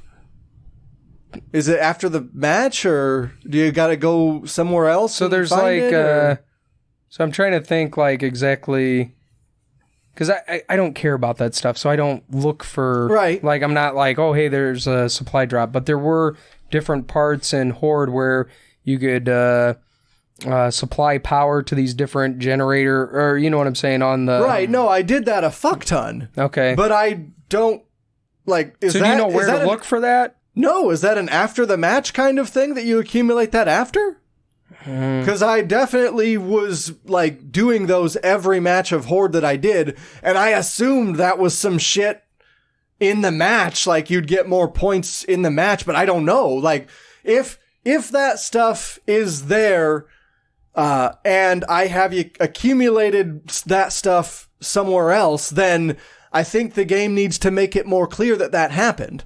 Like, I don't like the menu system in Gears 5. Most of that is confusing. It's full of, like, jargon and hidden buttons that do stuff that they don't tell you what it does. And it's really hard to navigate. And I'm sorry if some of this sounds nitpicky to you, but to me, it made me not play Gears 5. Like, I haven't gone back to it after I played those few matches of Horde with, it says here since October 7th. That's probably right. Yeah. I haven't gone back to it because I've been like, I don't like any of that. Like, Horde was fun and I beat it, but, like, Escape didn't work and I just haven't had time for the campaign. So that's where I'm at. Like, to me, that, like, that's weird that it didn't, like, because I didn't care for Escape, but I played, like, several matches and completed it. You didn't have a problem? Yeah. So I'm not sure. Know. It was just a you thing. I think it was it wasn't just... I didn't have problems either. It wasn't just me by myself. Like, I partnered up with a guy from work, and him and I got into a match, an escape mode match, and, like, no issues. Yeah. Hey, Weird. I'm down. I didn't he have picked that. me up. I didn't have that experience. Was your X button broke? No. Did you check? Other games work just fine. You may have had the red ring of death. I Oh, think yeah. that's in your Xbox. Oh, I was playing on 360. That's what That was your problem. You were playing Gears 3. They were playing Gears 5. Yeah, and I was trying to. Why can't I see you? It's in the campaign. Where you guys at? Are you this NPC? Is there Razor Hail for you as well, or is that just a me thing? Are you guys riding that Burmac? Fucking A. Okay, Gears 5, staying or going? I think it should go. I think That's just if me. it's got that much That's my contention, experience. not that much resolution, maybe not. Malcolm, I don't know. Malcolm really likes Gears 5. What do I you didn't think, like Cody? it. 2 against 1. Oh, we're doing votes now. No, we're not doing votes. There we are.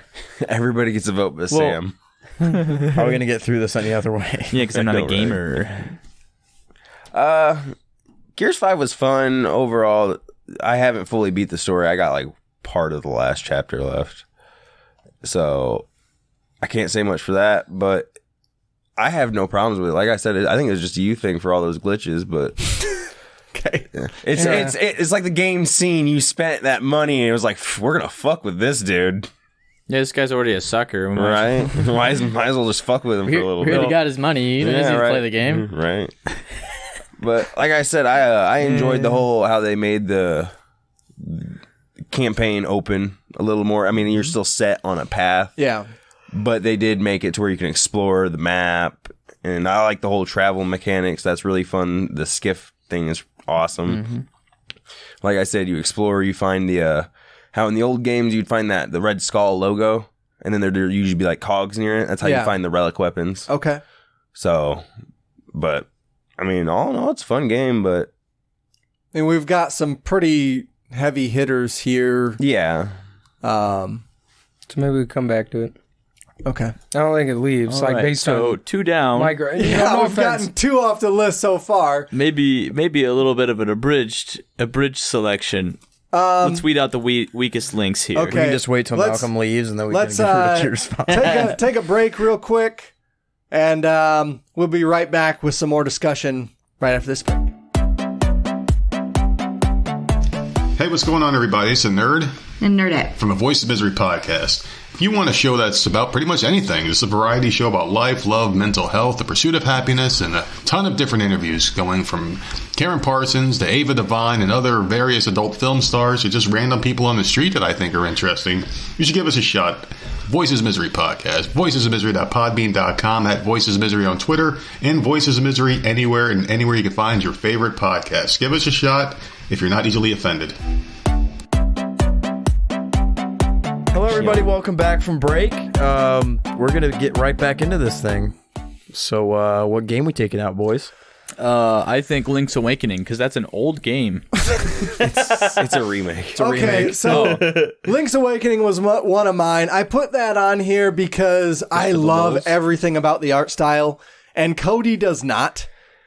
Art styles don't God. make games. But it's super, like, a huge part of games, It obviously. is. If you can't stand the art style, you can't stand the game. Hence the reason it's I will not super play cool. this game. Like, it looks like claymation-y, and it's an art style that I haven't seen done in games before. So you're saying it's like And- Wallace and Gromit Legend of Zelda Edition. Pretty much. Yeah, it's a Gumby. little bit. Yeah, it's a Ew. little bit Wallace and Gromit. You but, sold me. You sold me that it shouldn't be on this like, list. it's cool. It's a cool look to the game, and it's a little bit more cartoony than I think Cody probably would like. And I didn't play Wind Waker because of the cartoon graphics, but It's just having such a better detailed version of it. Like, you got to think Twilight Princess. Okay, that was very graphically pretty, and like Link looks like a human. Yeah, you didn't play Twilight Princess. I know this. when's the last time you played Twilight Princess? Yeah, that's a real Sweet. question. That's a- Okay. 3 months Breath of the ago. Wild. It looks like Breath of the Wild. Twilight Princess basically looks like Ocarina of Dark Time. Souls. Well, no, Like, no, it even looks worse. like trash. So, like, when you first played Twilight Princess and you look back on Ocarina of Time, you're like, whoa, that sucked. Ocarina, yeah. Like, now, if you look back on Twilight Princess, equivalent to, like, what Ocarina of Time looked like back then. So I would okay. agree with that assessment. Okay. Breath of the Wild. Breath of the Wild, I don't really like the art style in either. I think it's a beautiful looking game, but like, yeah, but we're talking about Link's Awakening. And that's what I'm saying. I could stand that over this. Cody's saying that Link's Awakening is a step back from what Breath of the Wild looked like, and I don't agree. I think it is a different direction for the art style, but it is... You already have your graphics and they're good. Continue on that. Why would you want to take a step back? It's a different game. It's a top-down Zelda game. It's a remake of an older Zelda game. I'm not really arguing for it to stay. We don't need to have this discussion. I'm just saying. We are all set here. I'm not arguing. I'm explaining list. why I don't like the game. Okay. That's it. We appreciate that. I really love the way it looks, and I really like the way it plays, except for the fact that I'm stupid. And a lot of the puzzles are very difficult to solve. Oh my goodness, it's another problem. It is a him problem. Ryan's a boomer. It's a boomer problem. But all right, boomer.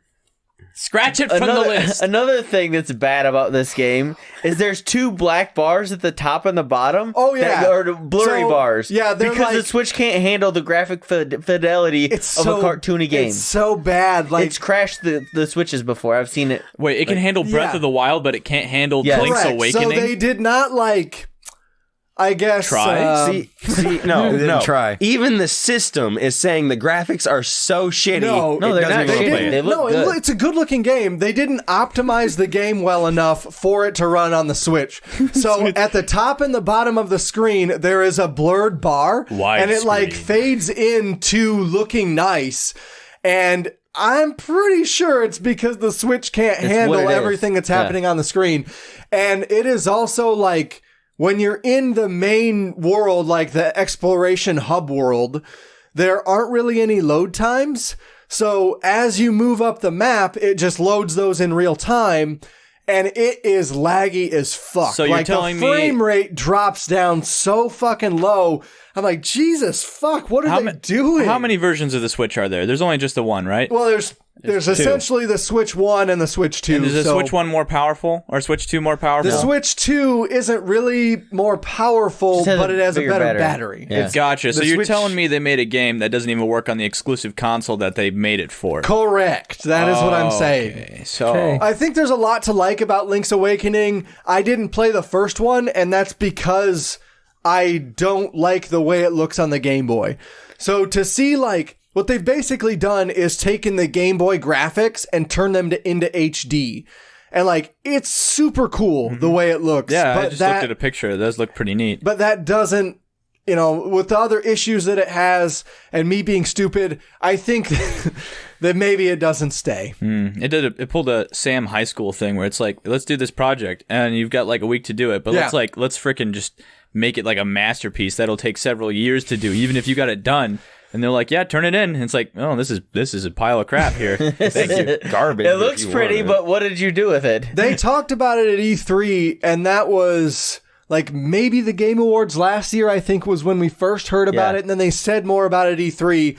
And even then, I was like, that looks fucking cool. That is a game that I want to play. And it seems to be it's something that they have done in the past. It's not like a standalone. They decided to branch out and remake Link's Awakening of all games. They remade Ocarina of Time. Did they remake? Right. They did Majora's it on 3DS. Mask? They haven't done Majora's Mask yet. They didn't remake it. They just remastered. But that was on 3DS, right? 3DS, yeah. Okay. Yeah, the 3DS. Oh, well, the remastering and stuff like that. It's not that's something... kind of what we're talking about. This is another step, though. Yeah, this would be like Link's Awakening remake if we were to title it officially, because they'd moved some stuff around. Some things. Yeah, they rebuilt the engine and the graphics from the ground up to not work. I imagine so. And for it to not work, it's just not optimized well. And hopefully they will do that in the future. But that has pulled me enough out of the game that sorry, Link's Awakening.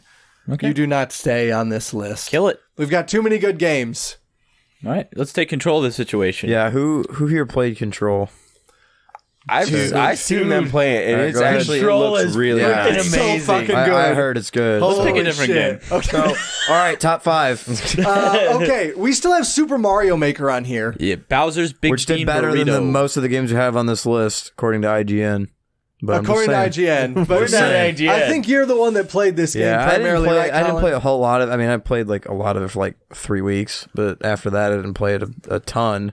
So I mean, from what I've heard, it took some steps back though, like in terms of sharing of levels and that was accessibility stuff. No, that was what we were talking about with the 3DS. Yeah. Okay. Yeah, on the Switch, they took a lot of advancements. Like they did a lot more cool stuff and made it easier to do stuff like that. And play with your friends, and they actually added like co-op online and things like that. So there's like a versus mode you can do.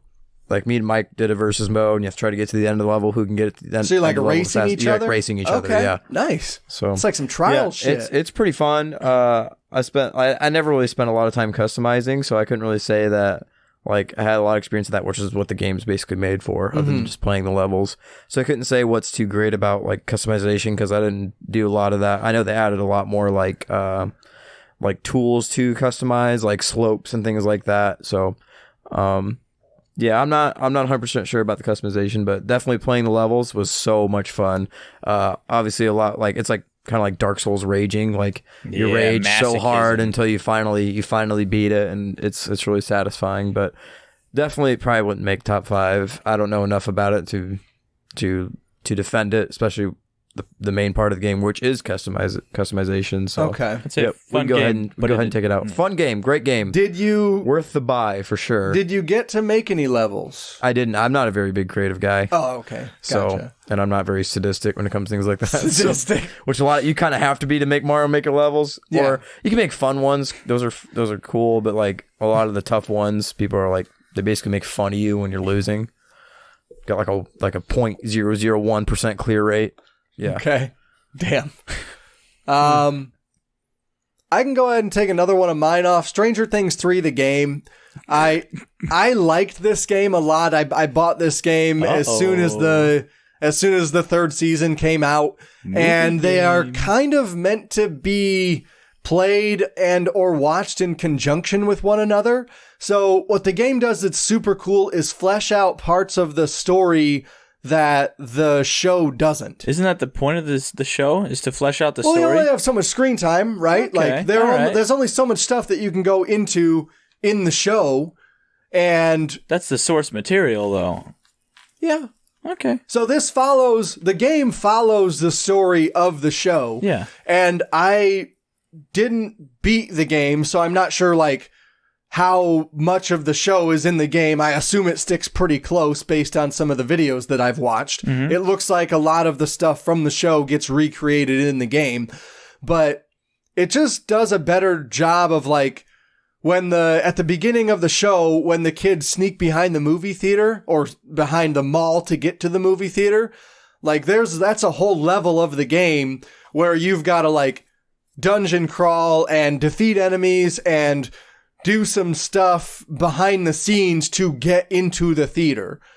And so it's got some there's something about movie video games that just, it's like, it's really interesting. Like back when I was a kid, and like you get to see all the things that like the different cuts in between the movies. Like you said, It's a little bit of a fleshing out, but ultimately, like, is the game doing any more than what the show has done as far as storytelling? Like, would you?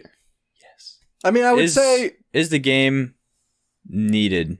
Yes. Or is it just an attempt to make... I think it is good for fans of Stranger Things. Okay. So if you are a fan of Stranger Things, I think you will enjoy this game. So the art style is basically pixel graphics, and the cost, like, this is not like a $60 game or a full-fledged, like, license deal. Mm-hmm. It seems like Netflix got a developer that was good at making like RPG pixel games and said, you take this license and see what you want to do with it. And so the developer basically took that and was like, okay, what of this can we make RPG elements? Like, Dustin is your science guy, and in the game, he's the one that helps you craft all of the weapons and upgrades, because there's like crafting mechanics and materials that you can get in the game. And then Mike is like your main character in the game, and he has a certain set of weapons. It almost reminds me of what's that game? Earthbound Did you guys play Earthbound? Except it's not turn-based. So basically, like, it's kind of top-down, and you just explore the pixelated world from there. And it looks cool, and primarily the game is for fans, I would say. Did anybody else play it here? Okay. I've seen... Yeah, I wish I played more of it, but I just... Again, that was one that I started, and I was like, this is super cool, but it didn't really hook me, I guess. Yeah. I guess you could say it was interesting, but like... It is interesting, it's charming, but like, I should have beat it. Like, if I was more into it, I probably would have beat it, and I didn't. So... lacks lasting appeal. It lacks lasting appeal. Okay. Scratched. Scratched! You were talking about Borderlands earlier. You made some comments about that, Borderlands 3. I didn't play Borderlands 3. I just don't like the way Borderlands looks. I don't know. Was that your argument last time? Whose was on the list? That was mine. Okay, that was Cody's. What do you think, Cody? What about Borderlands 3? Hold on, I'm trying to recollect. Scratch it from the list. No, that's fine. No time to think. I'll defend it a little bit, but yeah, this is one that I just, it's whatever if it goes. It's great. I like the story to it, and it keeps the graphics and all that, the cartoonish kind of make you look, like we were talking earlier. It keeps that, and I don't know. I always like the Borderlands series because you get an unlimited amount of guns. Like there's always new guns in the vendors. You never get the same gun twice. Or if it does have basically the same stats, it'll have a different appearance. Did I hear right that this game has infinity number of guns? Infinity. That is what I... Infinity.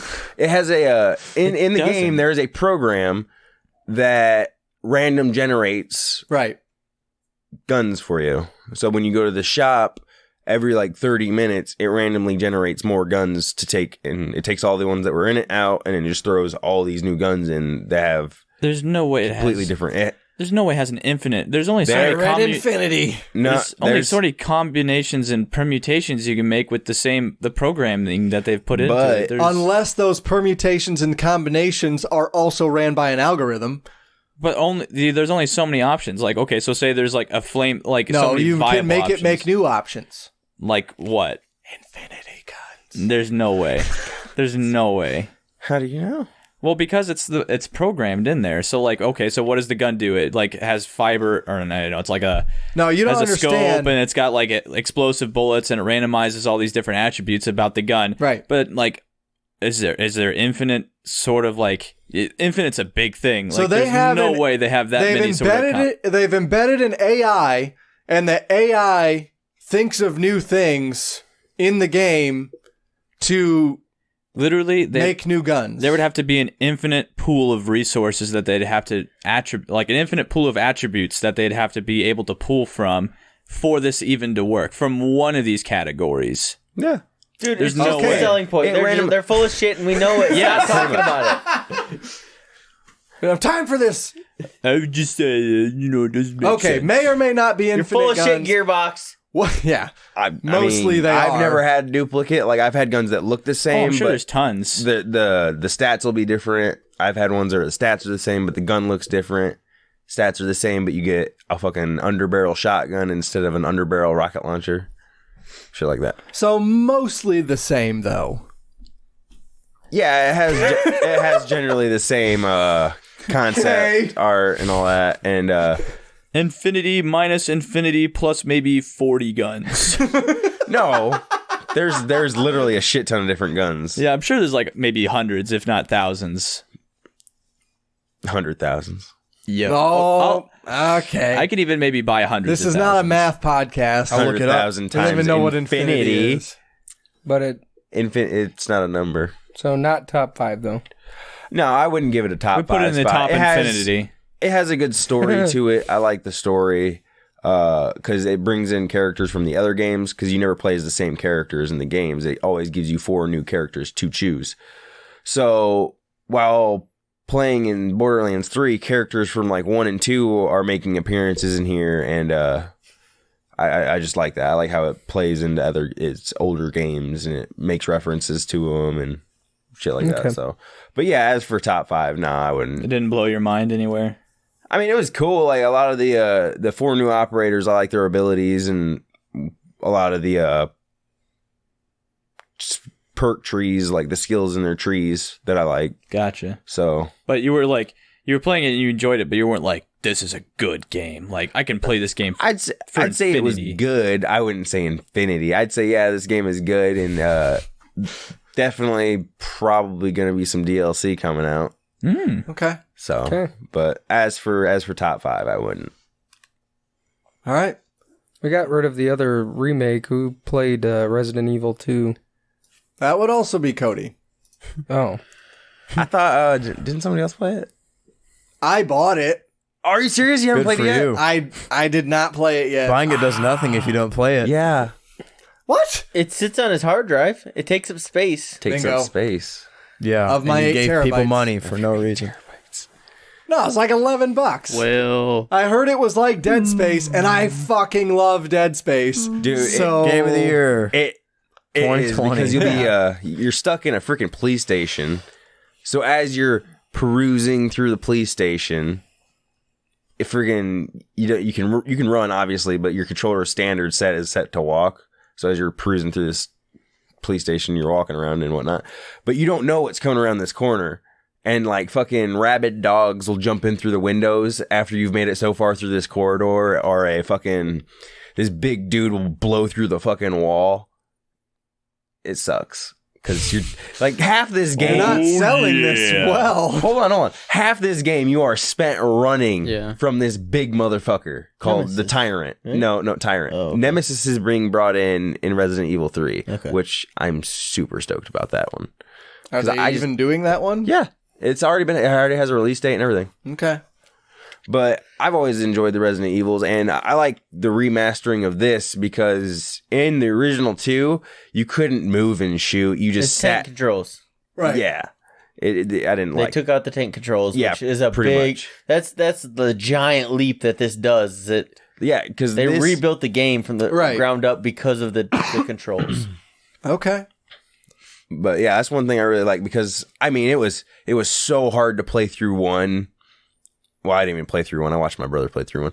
But it was so hard to play this because I really didn't care for the controls or the camera angles that it had because it wouldn't ever give. It had like a cinematic camera in this game. No, in the first one. Okay. In this game, it's always over the shoulder. Okay. So you can always and when you hold up, the first Resident Evil, the second Resident Evil, the first Resident Evil, number 1, Resident Evil. Okay.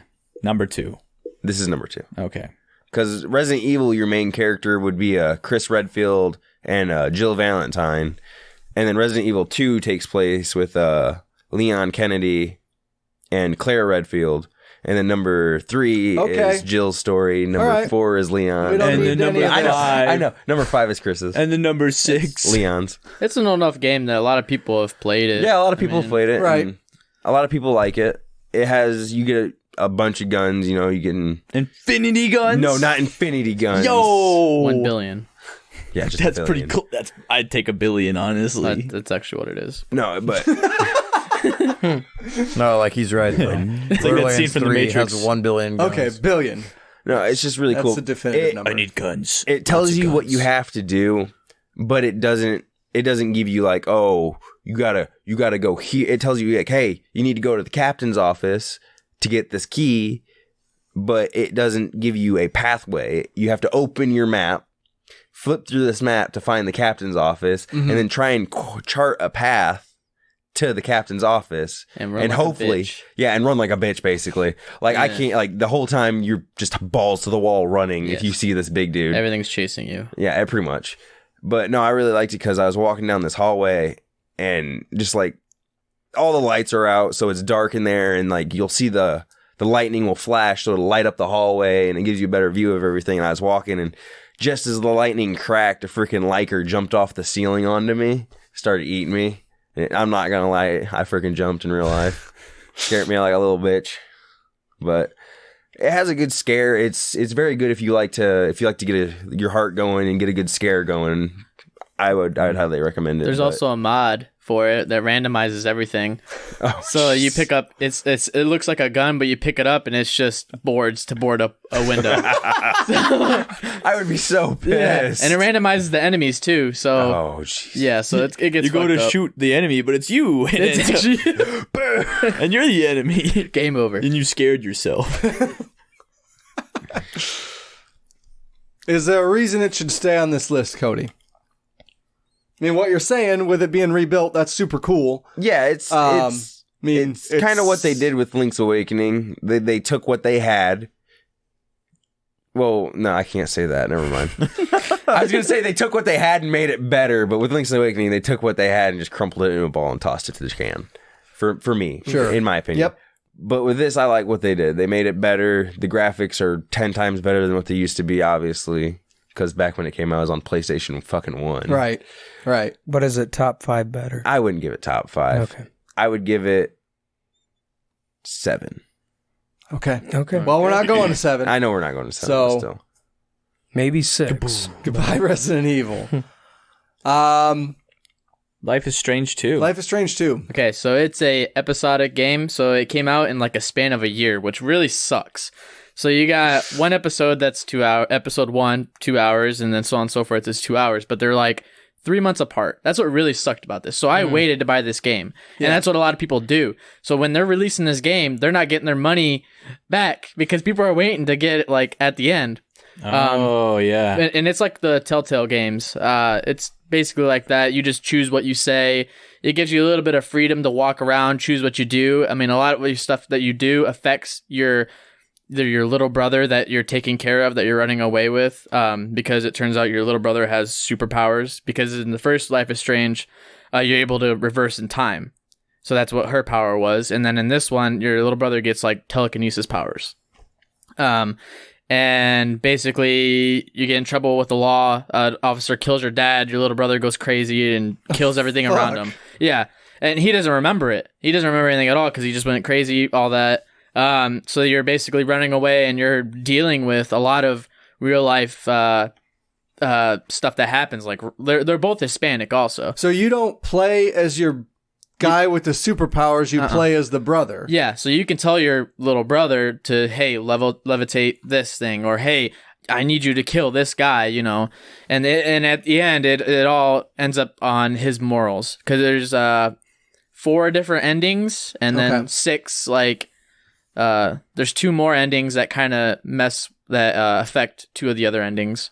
But there's basically only 4 different endings, and depending on what you choose and what the little brother's morale is, like if he's like his not morale, but his but like if he's done bad shit the entire time, he's gonna be a bad person. He's gonna end up fucking killing a bunch of people and all this. But if he's good, you know, he's gonna do the right thing.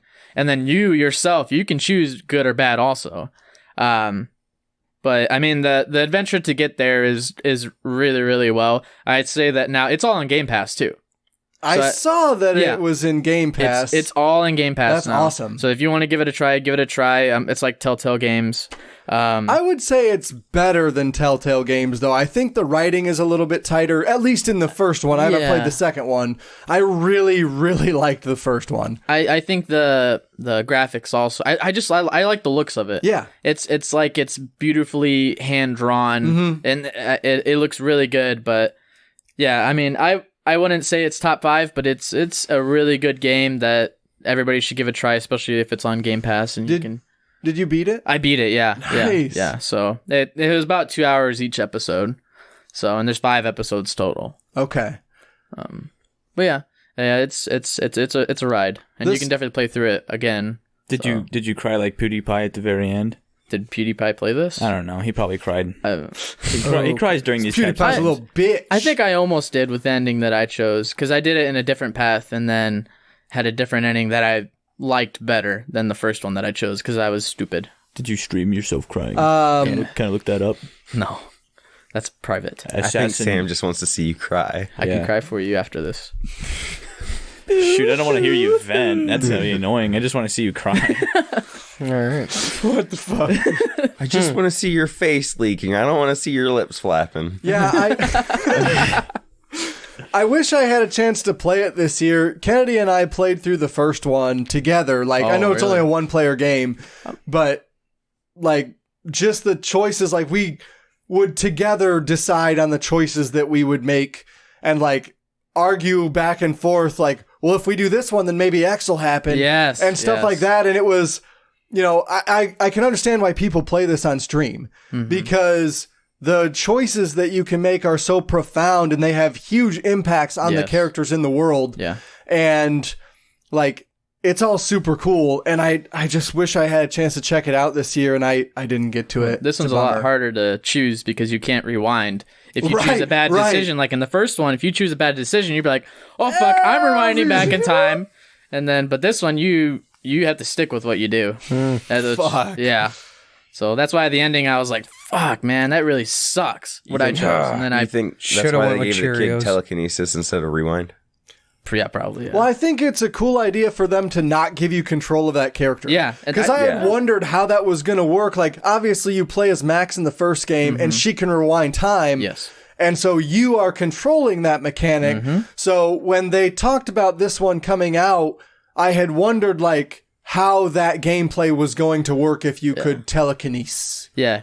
But I mean, the kid does stuff on his own. If you do bad shit, he's gonna do some bad shit without you telling him. Oh, really? Yeah. So it's like, oh fuck, stop what you're doing. It's a bad kid. Yeah. You weren't supposed to snap his neck. God damn it. Oh my gosh. But yeah, I wouldn't say it's top 5, but it's something that you should give a try. Starts telekinesis and picking up people and throwing them. Yeah, that's what I told him to do. Pick all these people up and throw them. 45-degree angle, more distance. So, Trials Rising. Yeah.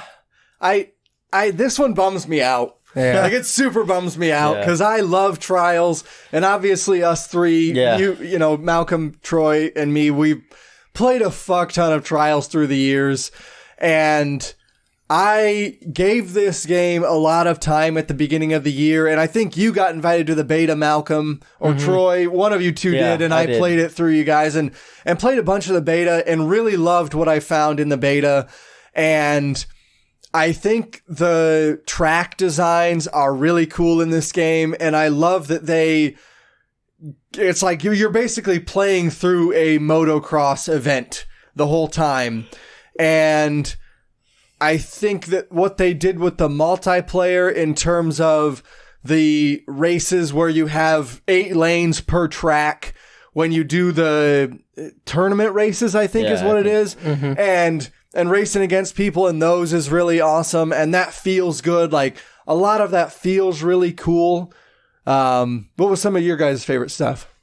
The motorcycles, I really like those. Okay, thank you, Sam. And the stickers on the tires. Yeah, I mean, the customization is awesome. Well, no, it just made the traction really good. Sticky side down. Sticky side down. It actually kind of glitched out the game.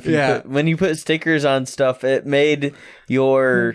Well, it fucked up the physics. Yeah. In ways that... Oh, yeah, you were weighed down by stickers, Ryan. Jeez. Let's wrap our rubber tires weigh? and stickers and see what happens. Which I definitely did. One thing that I didn't care for was when you got to the end of a series, so like there's different parts in the map when you're playing through the campaign, and then you'd get to like a tournament series, the 3-tiered race or 4-tiered race. Like some of and that you'd was fuck up. Like the physics would fuck up on the second race or the third race, and you'd have to restart from the beginning. That was super unforgiving. Yeah, and you restart the whole fucking thing over.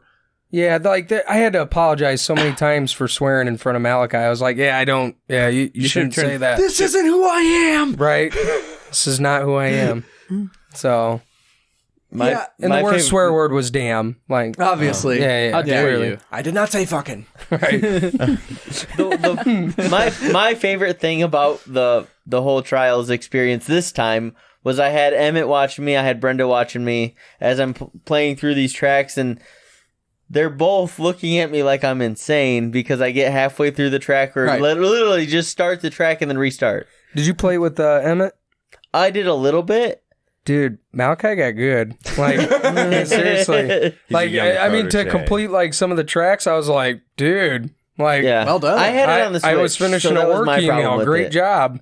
Like, yeah, the Switch is definitely not where you want to play this game. No. Because I broke my Elite controller playing this game. I played through the thumbstick, and I got my Trials blister on. Yeah. Like, left thumbstick, left thumb, had a fucking blister on it, and I knew it would. It fucking calloused up, because I was trying to beat you motherfuckers. And, like, fundamentally, I think it's still Trials. Yeah. Trials is still fun. The tracks are still really cool. They've done inventive stuff, like the map where you're on a train is cool, and you're trying to go faster than the train is moving you forward. Yeah. And that's really awesome. The one map where you go through the water wheel is cool. Yeah. I think it's actually a windmill, I think is what you start on. That one I really liked. And there were definitely tracks that they had taken from old games that they had incorporated into new tracks, because this game starts you in America and then you race around the globe in different Trials tracks. Yeah. Yep. And some of them are old, some of them are reworks of old maps, and a lot of them are new.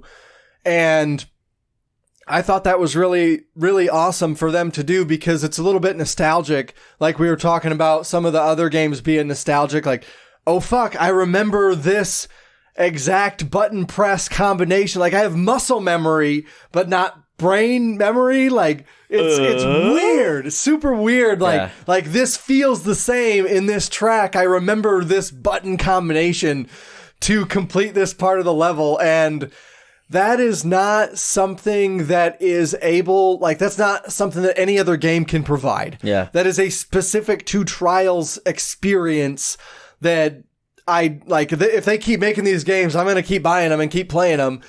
But one of the things that, and we already touched on it a little bit, like the glitchiness of the maps in previous Trials games, I never felt like I felt like if I made a mistake, it was my fault. Yeah. And in this map, it felt like my bike was glitching against the maps in ways that it shouldn't, depending on how my bike landed. And so, like, you'd go off a ramp and you would bog down at certain portions. And once you do that, you start over. Like, you might as well not complete the rest of the map because you didn't hit that particular part of the map exactly correct. And it didn't feel like I wasn't doing it correct. It felt like the map was fucking me. And that was a real bummer. Yeah. A lot of it, I played a lot of it, but once you got, like, I wanted to beat the Trials game, because this is one I felt like I could accomplish beating it. Yeah. And then it got to the point where you're in wherever I'm at in the game, and you started going back to these old tracks that you had already beat, and you had to do them again. And that was to the point where it was like, why? Why you have all these new tracks that are over here, but I can't touch them yet because you want me to earn more stars on a track that I've completed 4 times already. Yeah, I don't want to do that again. Yeah, please just continue unlocking new tracks. So at that point, I fell off of Trials. I honestly didn't even make it to the hard maps. Yeah, because of the way that they lock those things, and it's, I wouldn't say it's insignificant, but having to re-race maps you've already played is only fun if you're trying to beat somebody else's time. And if you've already played it, and if you don't like it, then fuck. That sucks. And the challenge stuff where it forces you to go through some of that challenge stuff, I didn't really care for either. Yeah. You replay it to unlock a pair of pants. Fuck off. Yeah. I don't really want to do that. Yeah. And they locked the cosmetic stuff behind a loot box wall this time, where you roll loot boxes to get cosmetics, and you can roll ones that you already have too. So most of the loot box stuff, you can buy the crystals or whatever they were. Yeah, whatever. You can buy them and then still get stuff that you already have. Yeah, and that's like get repeats. So, like you can get repeat upon repeat. You can break upon down repeats for currency. But still, correct. And you can sell not the paid currency. You don't get that paid shit back. I think it's clear, Malcolm, that you don't have a problem with microtransaction systems as you are not a participant. But me and Troy have an issue with the way that the customization system is structured in this game. more than it affects you, I think. Just don't buy it. Yeah. So What? So, would you say Trials deserves to be Game of the Year? No. No, Okay. it has some issues. I think we It's can... not even the best Trials game. It is better than Fusion. It is way not better than Evolution. I think Unintended. Evolution is probably Yeah, here we where it go. landed hardest for me. So we have struck. Stroke. Don't stroke it, We have Ryan. stroked Trials Rising from the list. Consider it Stracked. I mean, would you say Void Bastards needs to still be up there? Like, I mean, based on... I mean, probably not. Because we didn't even highlight it as considered. Read what we got okay, there. Let's read down the list of what we got left here. So we After have... you strike Void Bastards, like... So we've got Rage 2. Okay, you're going to read it? Go ahead, Sam. No, I don't want to. Okay. All right. We've got Rage 2, Void Bastards, Gears 5, The Outer Worlds, GTFO, My Friend Pedro, Star Wars Jedi Fallen Order, Call of Duty Modern Warfare, Sekiro Shadows Die Twice, Days Gone, Pokemon Sword Shield, Control, and Cadence of Hyrule. So basically what we got left is somebody else's bottom top 5 and a top 10 for our top 5. I don't even know what that means. I don't understand I'm either. confused. What? This is not a math podcast, Sam. I strack that from the record, I guess. Yeah, I mean, Void Bastards, of what we have here... Especially because Troy's, like, scenario, he was forced to be killed. Like... Right, that kind of sucks. You're right. If he made past it, like, there should be more like depth to it to be able to continue on. Like, that was the Like- tutorial level. That's and true. at the end of the tutorial Oh. level, like, they don't want you to keep that character. That character is shit. It always is shit. It'd be like Well, Metroid Prime, except you get to keep the armor if you did well in the Yeah. very beginning. Yeah. It'd be like, well, that's not part of the story. Right. That's pretty much what it is. It is definitely a story reason why you can't keep it, and they explain that. At Even the with other beginning. characters, though? No. Yeah, I mean, well, Yeah. like that, it's the same reason, but Okay. it's built into the game. Like, if you die, it's not a big deal. You got another guy coming. Right. You just lose your shit. Yeah. I mean, I don't know. I guess looking at this list, I would keep Void Bastards over Cadence of Hyrule, but Yeah. I think that Both of them. the Cadence of Hyrule did some cool stuff. Based on what Troy said. Cadence of Hyrule is awesome. It deserves to be talked about. What a strategic strike you did there. It- So I think these- Cadence is better than. I was gonna suggest it anyway. So they should both. I really go. was. Okay. Because it's not a top 5 game, but I think anybody who has a Switch should try it. It's cheap enough. right. It's a game worth playing. Okay, Can I good- just listen to the music on YouTube? You can. Absolutely. Okay. You can just watch somebody play it on stream and listen to the music there. I can stream it while crying, Sam. So you continue to keep Void Bastards? Malcolm, calm down. No. I'm just wondering because I don't... He's trying to get this. Somebody's got to ask these questions, all right? Yeah. Someone's Gotta go got for the to go close. home. Someone's got to pull the trigger. Yeah. Boom. It's done. You guys are all gun shy here. Like, I, I mean, don't know I what would the keep hell. Void Bastards over Call of Duty. Not you. Actually, I actually had time to recently play that, and I ran through the story mode in one night. Okay. I didn't think the story was half bad to it. No, the story's good. in Not Call of half Duty. bad. Got it. I okay. really enjoyed the part where I got to play as a little girl and just running around the house finding random objects to stab the shit out of this Russian soldier. What? game are we talking about? Call of Duty. Oh, okay. All right. Play the campaign? So... I did not play the campaign, no. Not yet. Did you play the campaign? I played some of it. I didn't play all of it. I Top didn't play 5 that part. for Void Bastards? Once you get so far in, yeah, you play as like a little girl. Well, it's like a flashback from one of the leaders, but it's showing her time when the Russians took over her country. Oh, this Russian busts into her house, kills her dad, yeah, and you have to run around as a little girl and stab him with like a screwdriver, scissors, Yeah, I actually know that knives. part now. Yeah, that was actually pretty fun. It's yeah. And then you get so far in, she gets the pistol. So you did play the campaign. I completely ran through the campaign. It was I like how it's the prequel to the Modern Warfare, the number 4, Call of Duty 4 Modern This is Warfare. so fucked. I This know, whole thing's right? so fucked. It is. Yes. It is. But We'll just call Call of this. Duty did a lot of things this year that they haven't done before. Yeah. That's true. And I really like what they did. We'll call this one Call of Duty pre-Modern Warfare.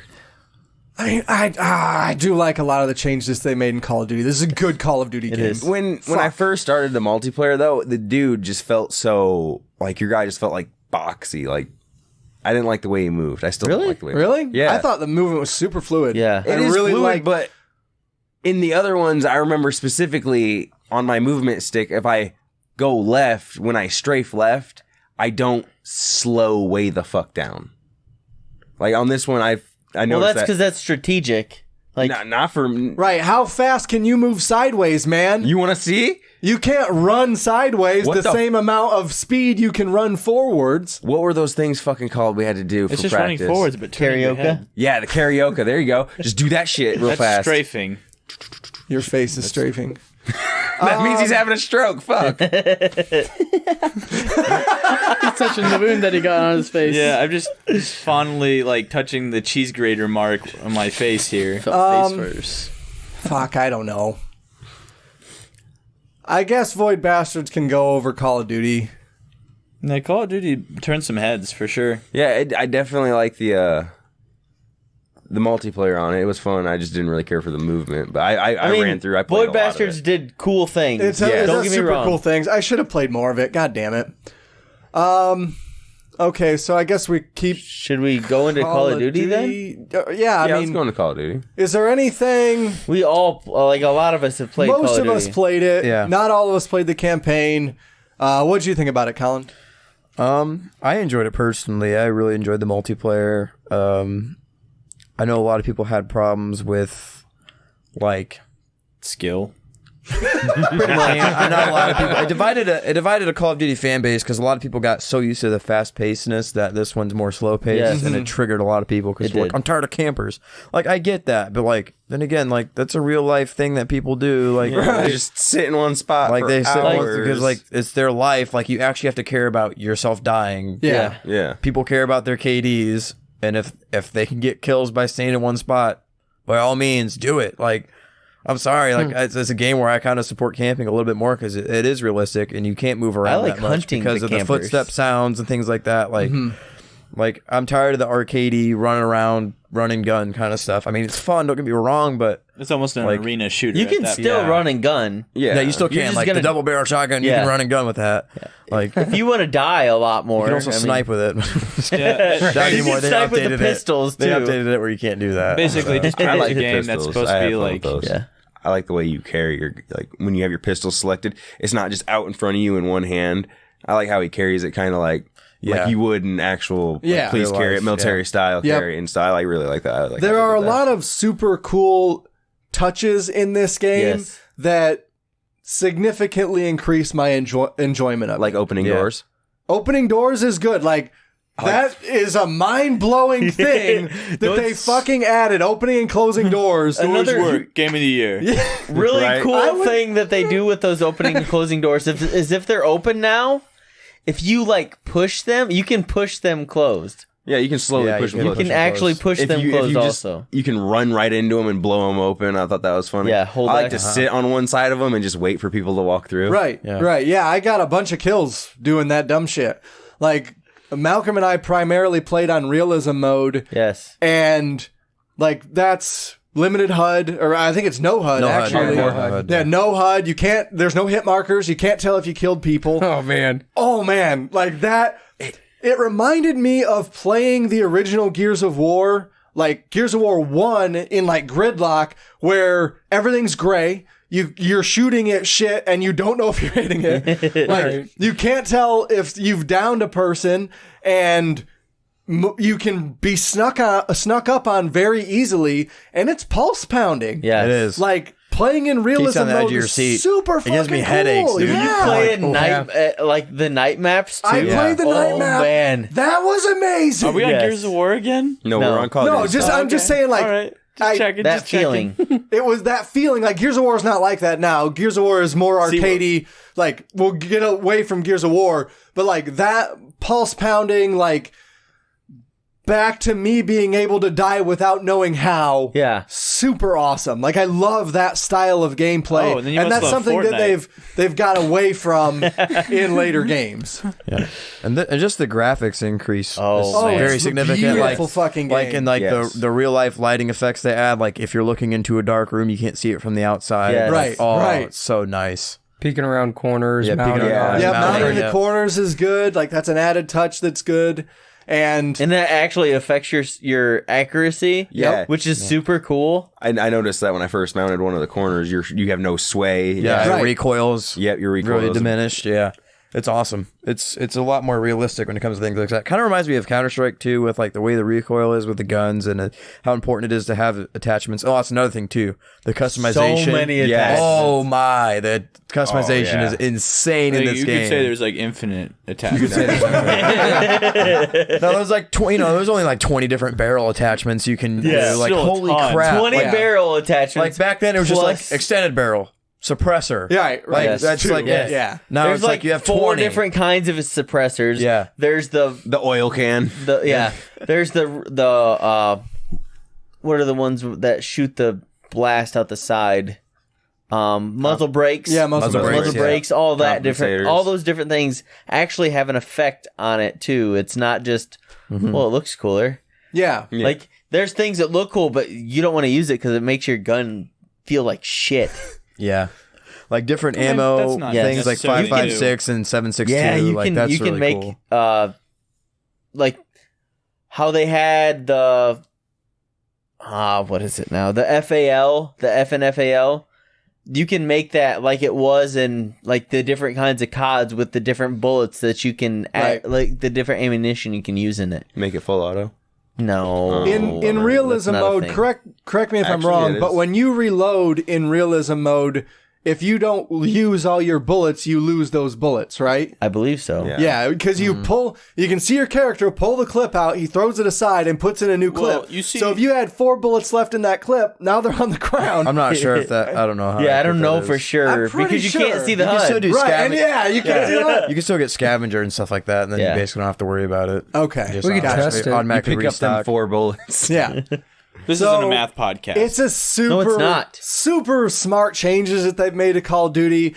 And I think that, like, it should say something for the division that it has given the audience of Call of Duty Yes. as to how drastic the changes are. Yeah. Right? Like, if they wouldn't have made drastic changes and more or less released the same game like they have the last couple times, Let's make another battle royale in it. No, Yeah, no, yeah. I don't want that. I don't Well, want that. You Like, know, I just thought of something, and it may throw a whole monkey wrench into this. So, like, the very argument that you just made, you can make for Fallout 4.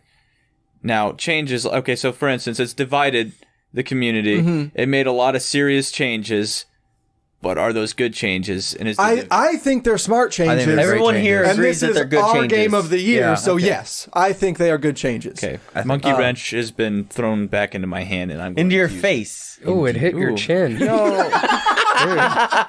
Listen, okay. I wish we had video right now.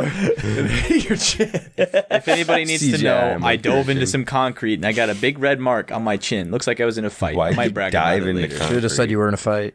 Yeah, I- I would have That went would with have been fight. cooler. That'd have been better. That's a You better threw me story. into a wall, man. To I me, don't want to get manhandled. I think the changes that they made in Call of Duty are better than the changes that they made in Gears 5. Yes. I'll give it that. I think Call of Duty plays like another game. Gears plays like Gears. And it is There wasn't not anything. bad Gears. There's nothing bad, except the stuff I already expressed about playing Gears. Mm-hmm. But it's Gears. I'm not- saying it's we not leave deserving Call of- of Duty and we strike Gears. Yeah, I agree.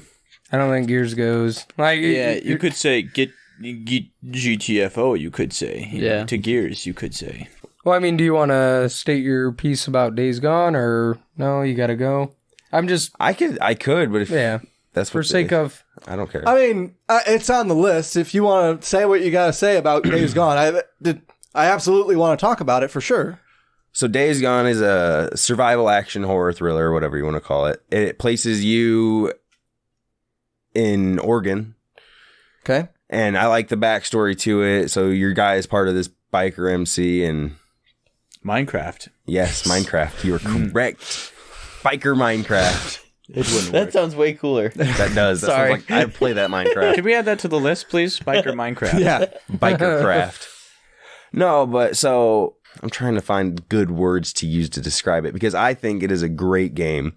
I've played it, beaten it, went through, got all the guns I could, which on your first playthrough, you know, it's not really possible because money wise. Gotcha. Because when you kill creatures out in the wild, like just the regular creatures or whatever, and the specialty creatures, you'll take their ears and you take those into a town or a civilization or wherever, and you trade them into this collector, I guess you would call them. They're called a trader. You give them to them and they give you money or, well, camp credits, because per camp you have to earn credits. Okay. So not every credits go to each camp. And each camp. And trust. And trust, right? Yeah, and trust. You get trust levels and trust. to unlock certain the more, stuff. Yeah, the Okay. more you help out this camp and give them like ears from these people or do missions for them, the more trust you'll get, which in turn unlocks more guns for you to buy, better bike parts. And you said it's open world, right? It is open world. So, And in order to open more of the map, though, you have to progress through the story. It won't let you go into certain parts unless you get... like a Far Cry kind of deal. Yeah. Okay. You couldn't get to the second island until you... Yeah. Right. So I like that when I get a free world, because it's always like, oh, you know, this is the map, whatever. And then it's like, oh, there's more. Right. Fucking all right. Yeah. So that's pretty cool. And but one of my biggest things with this, one of my favorite things with this is that it's an RPG that you're just out there by yourself. So when you run into a horde of these, well, just for lack of argument, call them zombies. When you They're run in- freakers, Cody. Freakers. Yeah, They're freakers. freakers. That's That such doesn't a great play well term. on here. Freakers. You're not convincing me with that stupid fucking name. That's technically what they're called, though. You got That's pretty freakers, cringy. great. but so it's the only game I found though that makes you really maintain your bike, because like your bike is your lifeline. Because I've had it to where I was just walking down the road trying to find, you know, just trying to get some kills, trying to get some money scraped together, and threw a grenade. Next thing I know, here comes a fucking horde, and I'm a good, I'd say about 90 meters from my bike, and these things are at a dead sprint, and you got a stamina bar that drains rather quickly. So Yeah. so it's really cool that your bike is your lifeline, and you have to maintain it. Quick thing about that. So, like, okay, maintenance and repairs in certain games gets a little bit annoying. It does. But, like, does it play well with the bike? Because I could understand, like, if it's a big part of the game, either, like, it can get really annoying if you're having to repair your bike constantly, or it could, like, actually play pretty well if it it's plays well depending on how you drive. Okay. So the more things you run into, the more damage gets done to your bike. Jumping. You do a jump, and if you land kind of wrong, it'll do some damage to your bike. You do too big of a jump, the impact from your bike hitting will cause damage to it, which is why I like it that you can... So this is a motorcycle simulator. No. It's 10 times better. Okay. So, no. It's better Thought than the that real sounded thing. like all right. I don't know. No. Kind of, but it has other mechanics to it. No, but I like the fact that like every upgrade you do to certain parts of your bike helps. Like when you add better shocks to your bike, it reduces damage you take from bigger jumps. Okay. So, and it's not like you got to go and get all the, you got to go get an oil filter. You got to go get some bolts and shit. No, it's just like, go get some scrap metal, fix your bike. And go get a gas can, fill your bike. You could say, I mean, like the vehicle, that the literal vehicle that in which you play this game is not only your main character, but also the literal vehicle that you play on. Yeah. You're upgrading your bike as you go along. as you pretty much you got to upgrade your bike as you're going, and you got to upgrade your guy, because Can you outfit it with a spear on the front? I wish. No. What about some razor blades that spin really fast, wish. like battle bots? Battle Or a bots. big hammer that goes bong. Or stickers you could put on the tire. Harpoons and lights. No, nothing like that. You can you just do basic maintenance, like your gas tank for more fuel, your tires, because there's different tire, like you got your street tires and you got your knobby tires for dirt and stuff. And if you have street tires and you're trying to run through this mud dirt track, your bike's just the ass end is just everywhere. So you get these better tires, and then like you notice your handling and your grip is way better. You're getting more speed in it. It's not bogging you down because your tires are freaking chock full of mud. It's just ripping through it. Right. Which I really thought that was cool. How different that matters. Yeah. Right. Like the elements matter. Like rain, if you're on pavement in the rain or dirt or whatever, and you freaking hit your e-brake, you're probably going to do a 180 real fast. And then, so just the whole, all in all, the map is very visual appealing too, because it's there's a town, it's called Lake Town, and to get there you have to go all the way up in these mountains, and you can look down. The Lonely Mountain. I saw this in the movie. Yes, the Lonely Mountain. And then a dragon comes, snatches you off your bike, and then destroys Lake Town. Yeah, it destroys the Lake Town. No, but it's just when you come over the hill and you can see it off in the distance, and it's just like visually, because it's mountain backgrounds, snow-capped mountains. Just a man and his bike and the lake and the mountain and his town and his guns and his boyfriend and the freakers and his one-armed buddy. Oh yeah. It's a man's game. How far are you in it, Austyn? I got to the second civilization type area. Okay. But I mean, I explored the majority of that map that you first. The first area. Yeah, I explored a shit ton of it. Oh, yeah. And then I got to points where I couldn't get to, and I'm like, "What the fuck? Why is this on the map? It's telling me I can't get there." What? Yeah, there are a couple points like that. Yeah, because it's like there's these question marks that pop up that are like random scenarios that can happen. Yeah. Somebody needs saving. There's just loot that you can get. And there was one that was outside of the map, and I'm just like, what the fuck? And it's like, you can't go back there. You can't I'm get like, there. and then I tried to go back there. I did get back there, and it just teleported me back, and I'm like, God damn it. What the fuck? Fuck that question mark. Yeah. But No, That sounds glitched as hell. Well, it's just not oiled mechanically in the game. Oh. It's not necessarily like Not oiled like the bike is. Yeah, It's it's a man. have you who's ran oiled. into the cult people? the one that Like that they you have see at the beginning? RIP, like It's like a horseshoe on their. no, they literally take like knives and stuff and carve into their Just- skulls and like RIP and like just carve themselves up. pretty Grody, much. so like the gonna do Joker, that. like Jared Leto's Joker. Every kill they get, they mark themselves. yeah, they'll like mark themselves or something. But no, I really there's a Glorious part though bastards. that you get captured by them. It's like way in the story. You get captured by them and they're torturing you, and like this dude takes a little matte gas torch and starts burning your skin like on your arm, and it's just really cool how they make the sound. Like you can hear it crackling. Oh, and- good. Yeah. Yeah, it just sounds really cool, and like Hey, visually you see the Ralph, skin. Can like, I come starting- use your arm? I gotta record the sound effect. And I don't want to use my arm. I'm pretty sure they probably just had like pig skin or something, frying the pig skin. I just had a very funny idea. Like, I like the idea of like they're torturing you, but because the bike, they start torturing your bike. Right? It's like that scene from Pee Wee's. Oh my god. It's like that scene from Pee Wee's Big Adventure where the clowns start riding like banging up the bike and then the T-Rex grabs it. Oh God. No, yeah, I've done everything. For you, Austyn, it's best because you know how there's all these little side missions that you can do. It's best to finish all them out because once you end the game, it'll Wipe it clean. No, it won't wipe it clean. Oh. You can continue on from wherever. Like once you end the game, you can go do the rest of it if you wanted to. And once you complete each little side mission, though, it'll give you like a little cutscene that adds on to the story.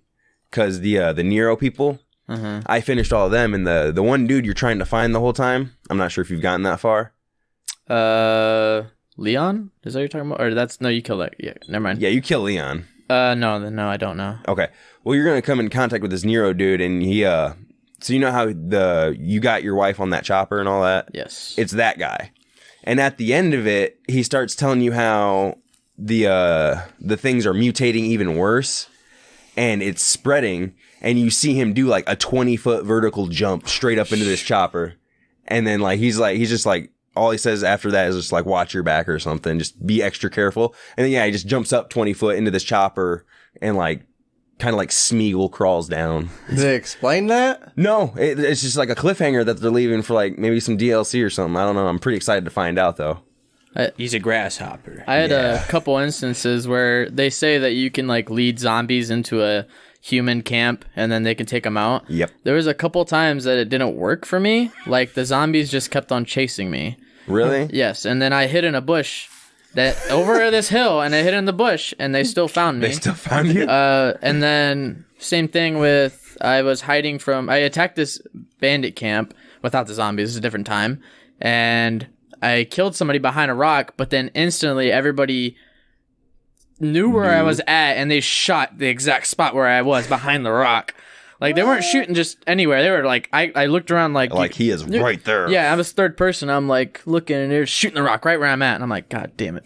So I went to go hide, and then it's kind of hard to stealth kill people. It is. And then it adds a little bit of a challenge for that. And I've tried to stealth kill zombies sometimes, but they just like turn around and look at me, and they're like, Yeah, like dead. I'm like, what the heck? I was sneaking on you. Second. Yeah, they'll just like, oh, I'm just going to turn around right now. Oh, there you are. So it's challenging, not because it's hard because the game is made to be hard, but it's challenging because it's clunky, is basically. That's what it kind of sounds like. I mean, I've only had proportions of it anyway. I've only had that here and there. Like, I've never had your issue where they keep finding me or nothing like that. Like, I've ran past zombies, had them chase me, ran into this camp, and then they just split off from me and went to everybody else because nobody else was paying attention. And I feel like the zombies aren't as strong against people, too. Yeah, against the enemies, they're like 10 times stronger against you. Yeah. Yeah, I've noticed that too. Yeah.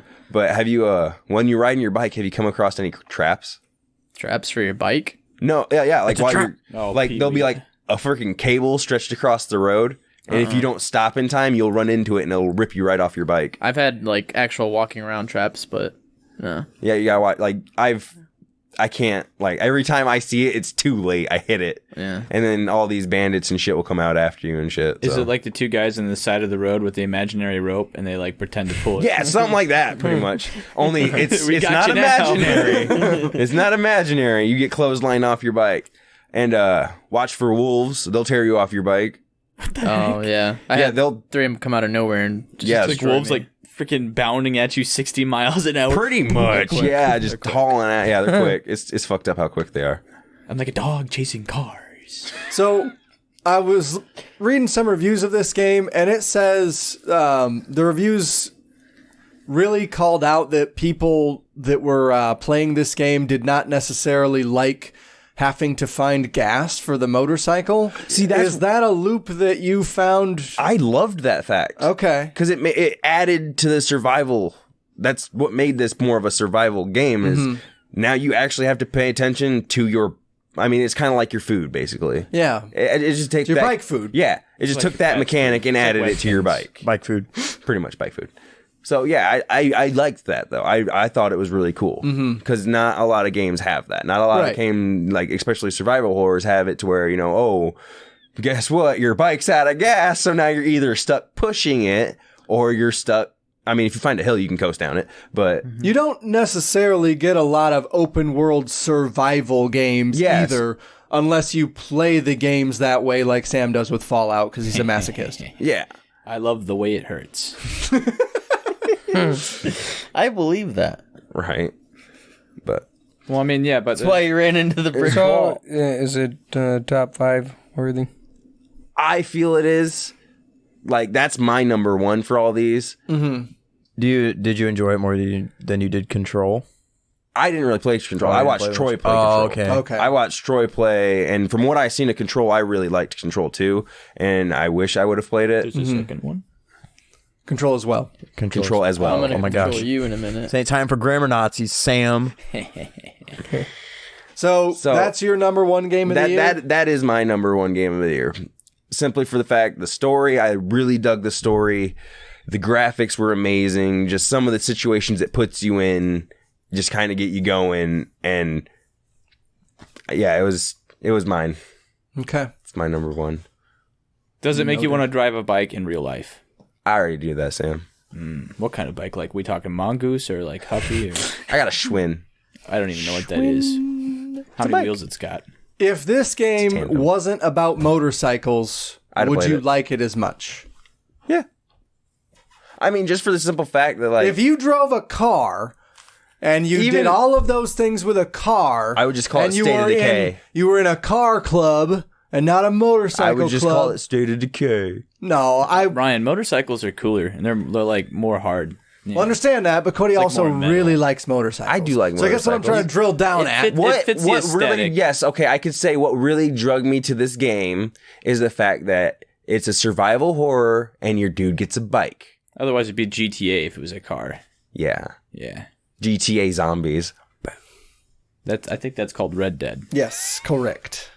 But if they did take the bike out, like if the bike had no part of it, I would still probably play it because just the simple fact of seeing graphically how good it looked and just the story that they gave, like the little bit they gave, yeah, that I'd have still played it. I'd have probably still went and did all the other side quests and everything. I think the motorcycle is what really sells it. Okay. I think. Because If it was a car, then I'd, like you said, State of Decay 2. Yeah. I could just go play that and Right. get chased by a bunch of zombies. But for real, but adding the bike and your muffler helps. Like if you get better mufflers, it reduces the noise from your bike and shit like that. So, but I remember when I had the first pipe on, I was just cruising. Like you can see on your mini map your noise meter, and like all the zombies that are in that meter. Is this a quiet place? Yeah. No, that makes sense though. Like you can't just have like a and just everybody's like, cruise well, I right guess I'll past just them. ignore that. That's like Oh yeah, you'll hear That's like not a person. if you're cruising past like a camp, if you listen, you'll hear them be like, "Hey, what's that noise?" what was that? Pretty much, yeah.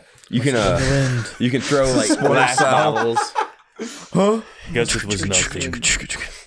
You can throw glass bottles and distract people and shit, but not even that. Like the bike, if there wasn't the bike, I'd also like the customization. Like you can get a baseball bat, then if you go find a saw blade, you can stick the saw blade in that baseball bat, and then you got a freaking bat axe. Right. So I like that. Backs, yeah. Yeah, backs. Okay, we'll consider it. You can stick spikes in your baseball bat, get a spiked bat. That's pretty cool. Stick spikes Dead in your Rising. tire. Dead Rising, pretty much. With a motorcycle. With motorcycle. Well, they had motorcycles in Dead Rising. They sure did. They just weren't customizable. It's not a survival game, though. It's very much an arcade game Yeah, for zombies. pretty much. All right, so Cody had some pretty good arguments there for Days Gone, and I would... I didn't play it, but I wanted it to go, but let's leave it for now. Let's leave it for now. I do... Because I think that Cody's argument for Days Gone is probably better than my argument for GTFO. Mm-hmm. Like, I put some time into GTFO. Colin... I only played the alpha when it came out. I didn't play the full Right, that's what I'm release yet. saying. Yeah. Like, because the game is officially out now. It's on Steam. It is out in alpha. Out in alpha, yeah. It's $35, I think, right now. Correct. Early access. Early Is it- access. It's early Yeah, access, fucking... Yeah, sorry. Early access. Alpha is sorry. what you did. Yes. Alpha is what we did, It is yeah. now out in early access. Yeah. And I think there is a lot to like about GTFO. Which that could be a contender for next year with Correct. full release. Correct. Yeah, full release for sure. Yeah, so Up to since something I think stars. it's number 3 or 4 on top selling right now on Steam. badass. Like it's doing pretty well. those guys have put together an incredible game. Just with the whole co-op survival horror thing, like that's not really a genre that's been touched. Yeah. And go ahead, Sam. You have something to say. It has been touched. Who does a co-op survival horror game? Left 4 Dead. Left 4 Dead is not a survival game. Left 4 Dead is an arcade. Oh, you horror mean game. survival as in maintain yourself? Yeah, so Like survival. Like nobody wins this game. Yeah, this game plays way differently than Left 4 Dead. And the amount of cooperation it takes in this game is significantly more than what you get in Left 4 Dead. Well, You maybe in the could lower win. echelons. Yeah. This does not have a lower echelon. It is what it is. Just let me say This this. game is- When a smoker comes out and then a boomer comes out, you got to know the right thing to do at the right moment. Like, Okay, Boomer. But this game is very dynamic and very it's unpredictable because there's so many things that happen that they intentionally made it hard. They basically made it almost unbeatable. Yeah. Like that Yeah. was kind of their intention. Like they want you to struggle so hard to succeed. And it takes cooperation. It takes basically a team of 4. Like me and Ryan tried to go on like just us 2. And Well, that was all we had, and right? that was all we had to Yeah. go at first. And You cannot survive if you get in a firefight with the creatures with only two only two people. people, yeah. And maybe Like, you under you are limited We on got fucked up. Man, you're like, limited on ammo, and you don't know the maps. Like I said, it's very dynamic. So a lot of times, like certain maps, like when he's talking about this in the interview, I don't know how it is in the official release yet, so don't quote me. But a lot of it's going to be very dynamic in the way that the maps change. So like one map may be only available for like a week or two, and then it's going to change to something else. Like you can't just memorize the map and know exactly what to do every time. Plus, even if it is like a set map, the items in the map change. So finding those items aren't going to be in the same exact location as they were before. So you still have to go back. Like you still have to like find the computer. You got to ping the key and find out which section of the map that this thing is in. You have to find it. There are certain steps that you have to take, and the game does absolutely zero things to tell you those. It doesn't hold steps. your hand at all. Doesn't hold your hand at all. There's no tutorial. You're thrown into a match, and you, as the player, and your people playing with you, have to figure out where you need to go and what you need to do to make it through the map.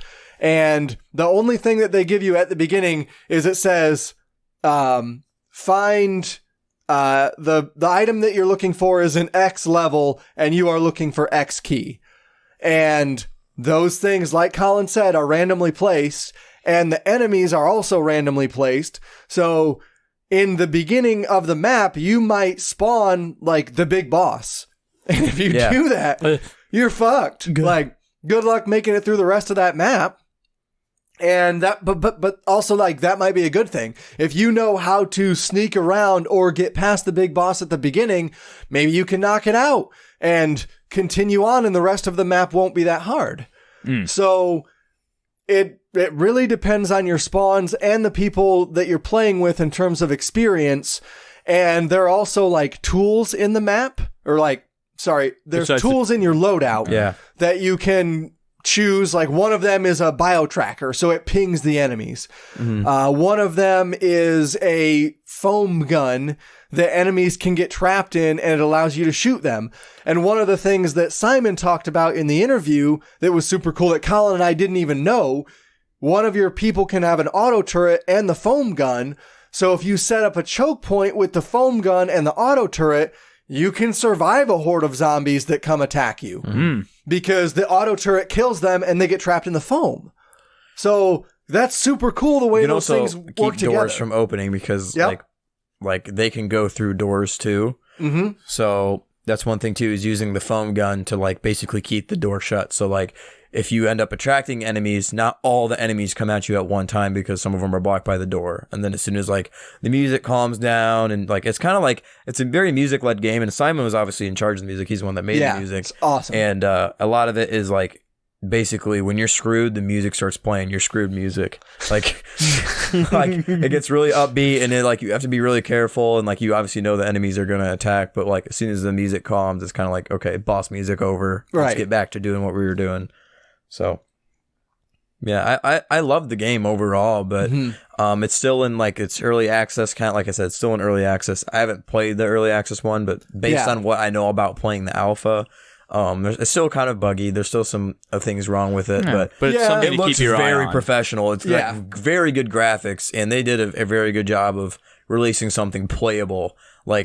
They released their first test, and we got to play it. We were one of the first people that got to play it, and we're like, holy shit, we didn't run into a ton of issues. Cool. Like for their first test, they didn't have a ton of problems, and that's really good news. Like that's kind of where the game realized, like the developers realized if they should make it or if they're going to break it, you know, and they definitely made it. So something worth keeping posted with. Yeah, I think so. It is. I think it's definitely something that now that we're in 2020, that I am going to check back in on, later in the year and just see how it's going, since it is just in early access, like we said. So, I don't think it makes top 5, but we'll see you next year. We'll see you next year, GTFO, because it was super cool. So I think we're probably down to 10 here, and I think we're going to have to split this into a 2-parter. Unfortunately, listeners, I'm sorry. I wanted to get to just more to love. A top 5, but we're fucking 2.5 hours in, and I think there are arguments to be made for the rest of these games. Oh, you have no idea. There is only so much we can address in one sitting, so Let's read down the list that we have here. In no particular order. And we can... But starting with Sekiro, right? Fuck off. And we can get to the rest of this list next week. So, in no particular order, Rage 2, Gears 5, The Outer Worlds, My Friend Pedro, Star Wars Jedi Fallen Order, Call of Duty Modern Warfare, Sekiro Shadows Die Twice, Days Gone, Pokemon Sword Shield, and Control. You do realize I'm going to have to actually form a legal argument on why Pokemon should be stricken from the list. I'm actually think of do it, bitch. Dialogue. I dare you. I dare you. I fucking dare you. I wrote a book, man. I'm going to have to I call my don't lawyer. write, and I wrote a lot. I'm bringing I'll see you in in court. the crew here. We're bringing in a bunch of guests that just hate Pokemon. Yeah, I don't want to go into that, but I'm telling you, Pokemon's hype. Okay. All right. Okay. Thank you everybody so much for listening. This has been Crazy Train of Thought, episode whatever the fuck we're on. Thank you for listening to part 1 of our Game of the Year stuff, and we will get to part 2 next week. We are so sorry for the long break, like I said at the beginning of the episode, and we will be back at it with weekly episodes starting whenever the fuck this comes out. Probably Friday, because I won't have time to edit it tomorrow. So, yeah. Thank you, Troy. Thank you, Malcolm. Thank you, Cody. Thank you, Sam. Austyn, Colin, thank you guys both for being here. I've been your host, Ryan Wolf. You've listened to Crazy Train of Thought.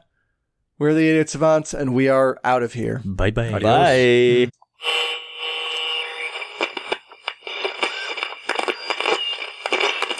That's all, folks. Sam, are you okay? That cat just crabbed behind me. I am certain. Sam, it's not near you. I think isn't the kitty litter box over there? I think they just. I saw him over there. Sorry. Why did you take your headphones off to gag? So my ears can breathe. I'm breathing through my ears right now because I can't through my mouth. He's like Kevin Costner off of Waterworld. He's got The cat gills. wasn't taking a crap behind me, so I had to lean my head. Sorry. No, it's cool. It's a cat. Cats poop. And if they don't, they're an android and should be destroyed. Yes. Appreciate that reference. What if they do poop, but they got robo legs? What about little stick legs? Yeah, little stick legs. What? I'm confused. What is happening right All right, resume. Sorry. Yes. Okay. Call of Duty. Yeah.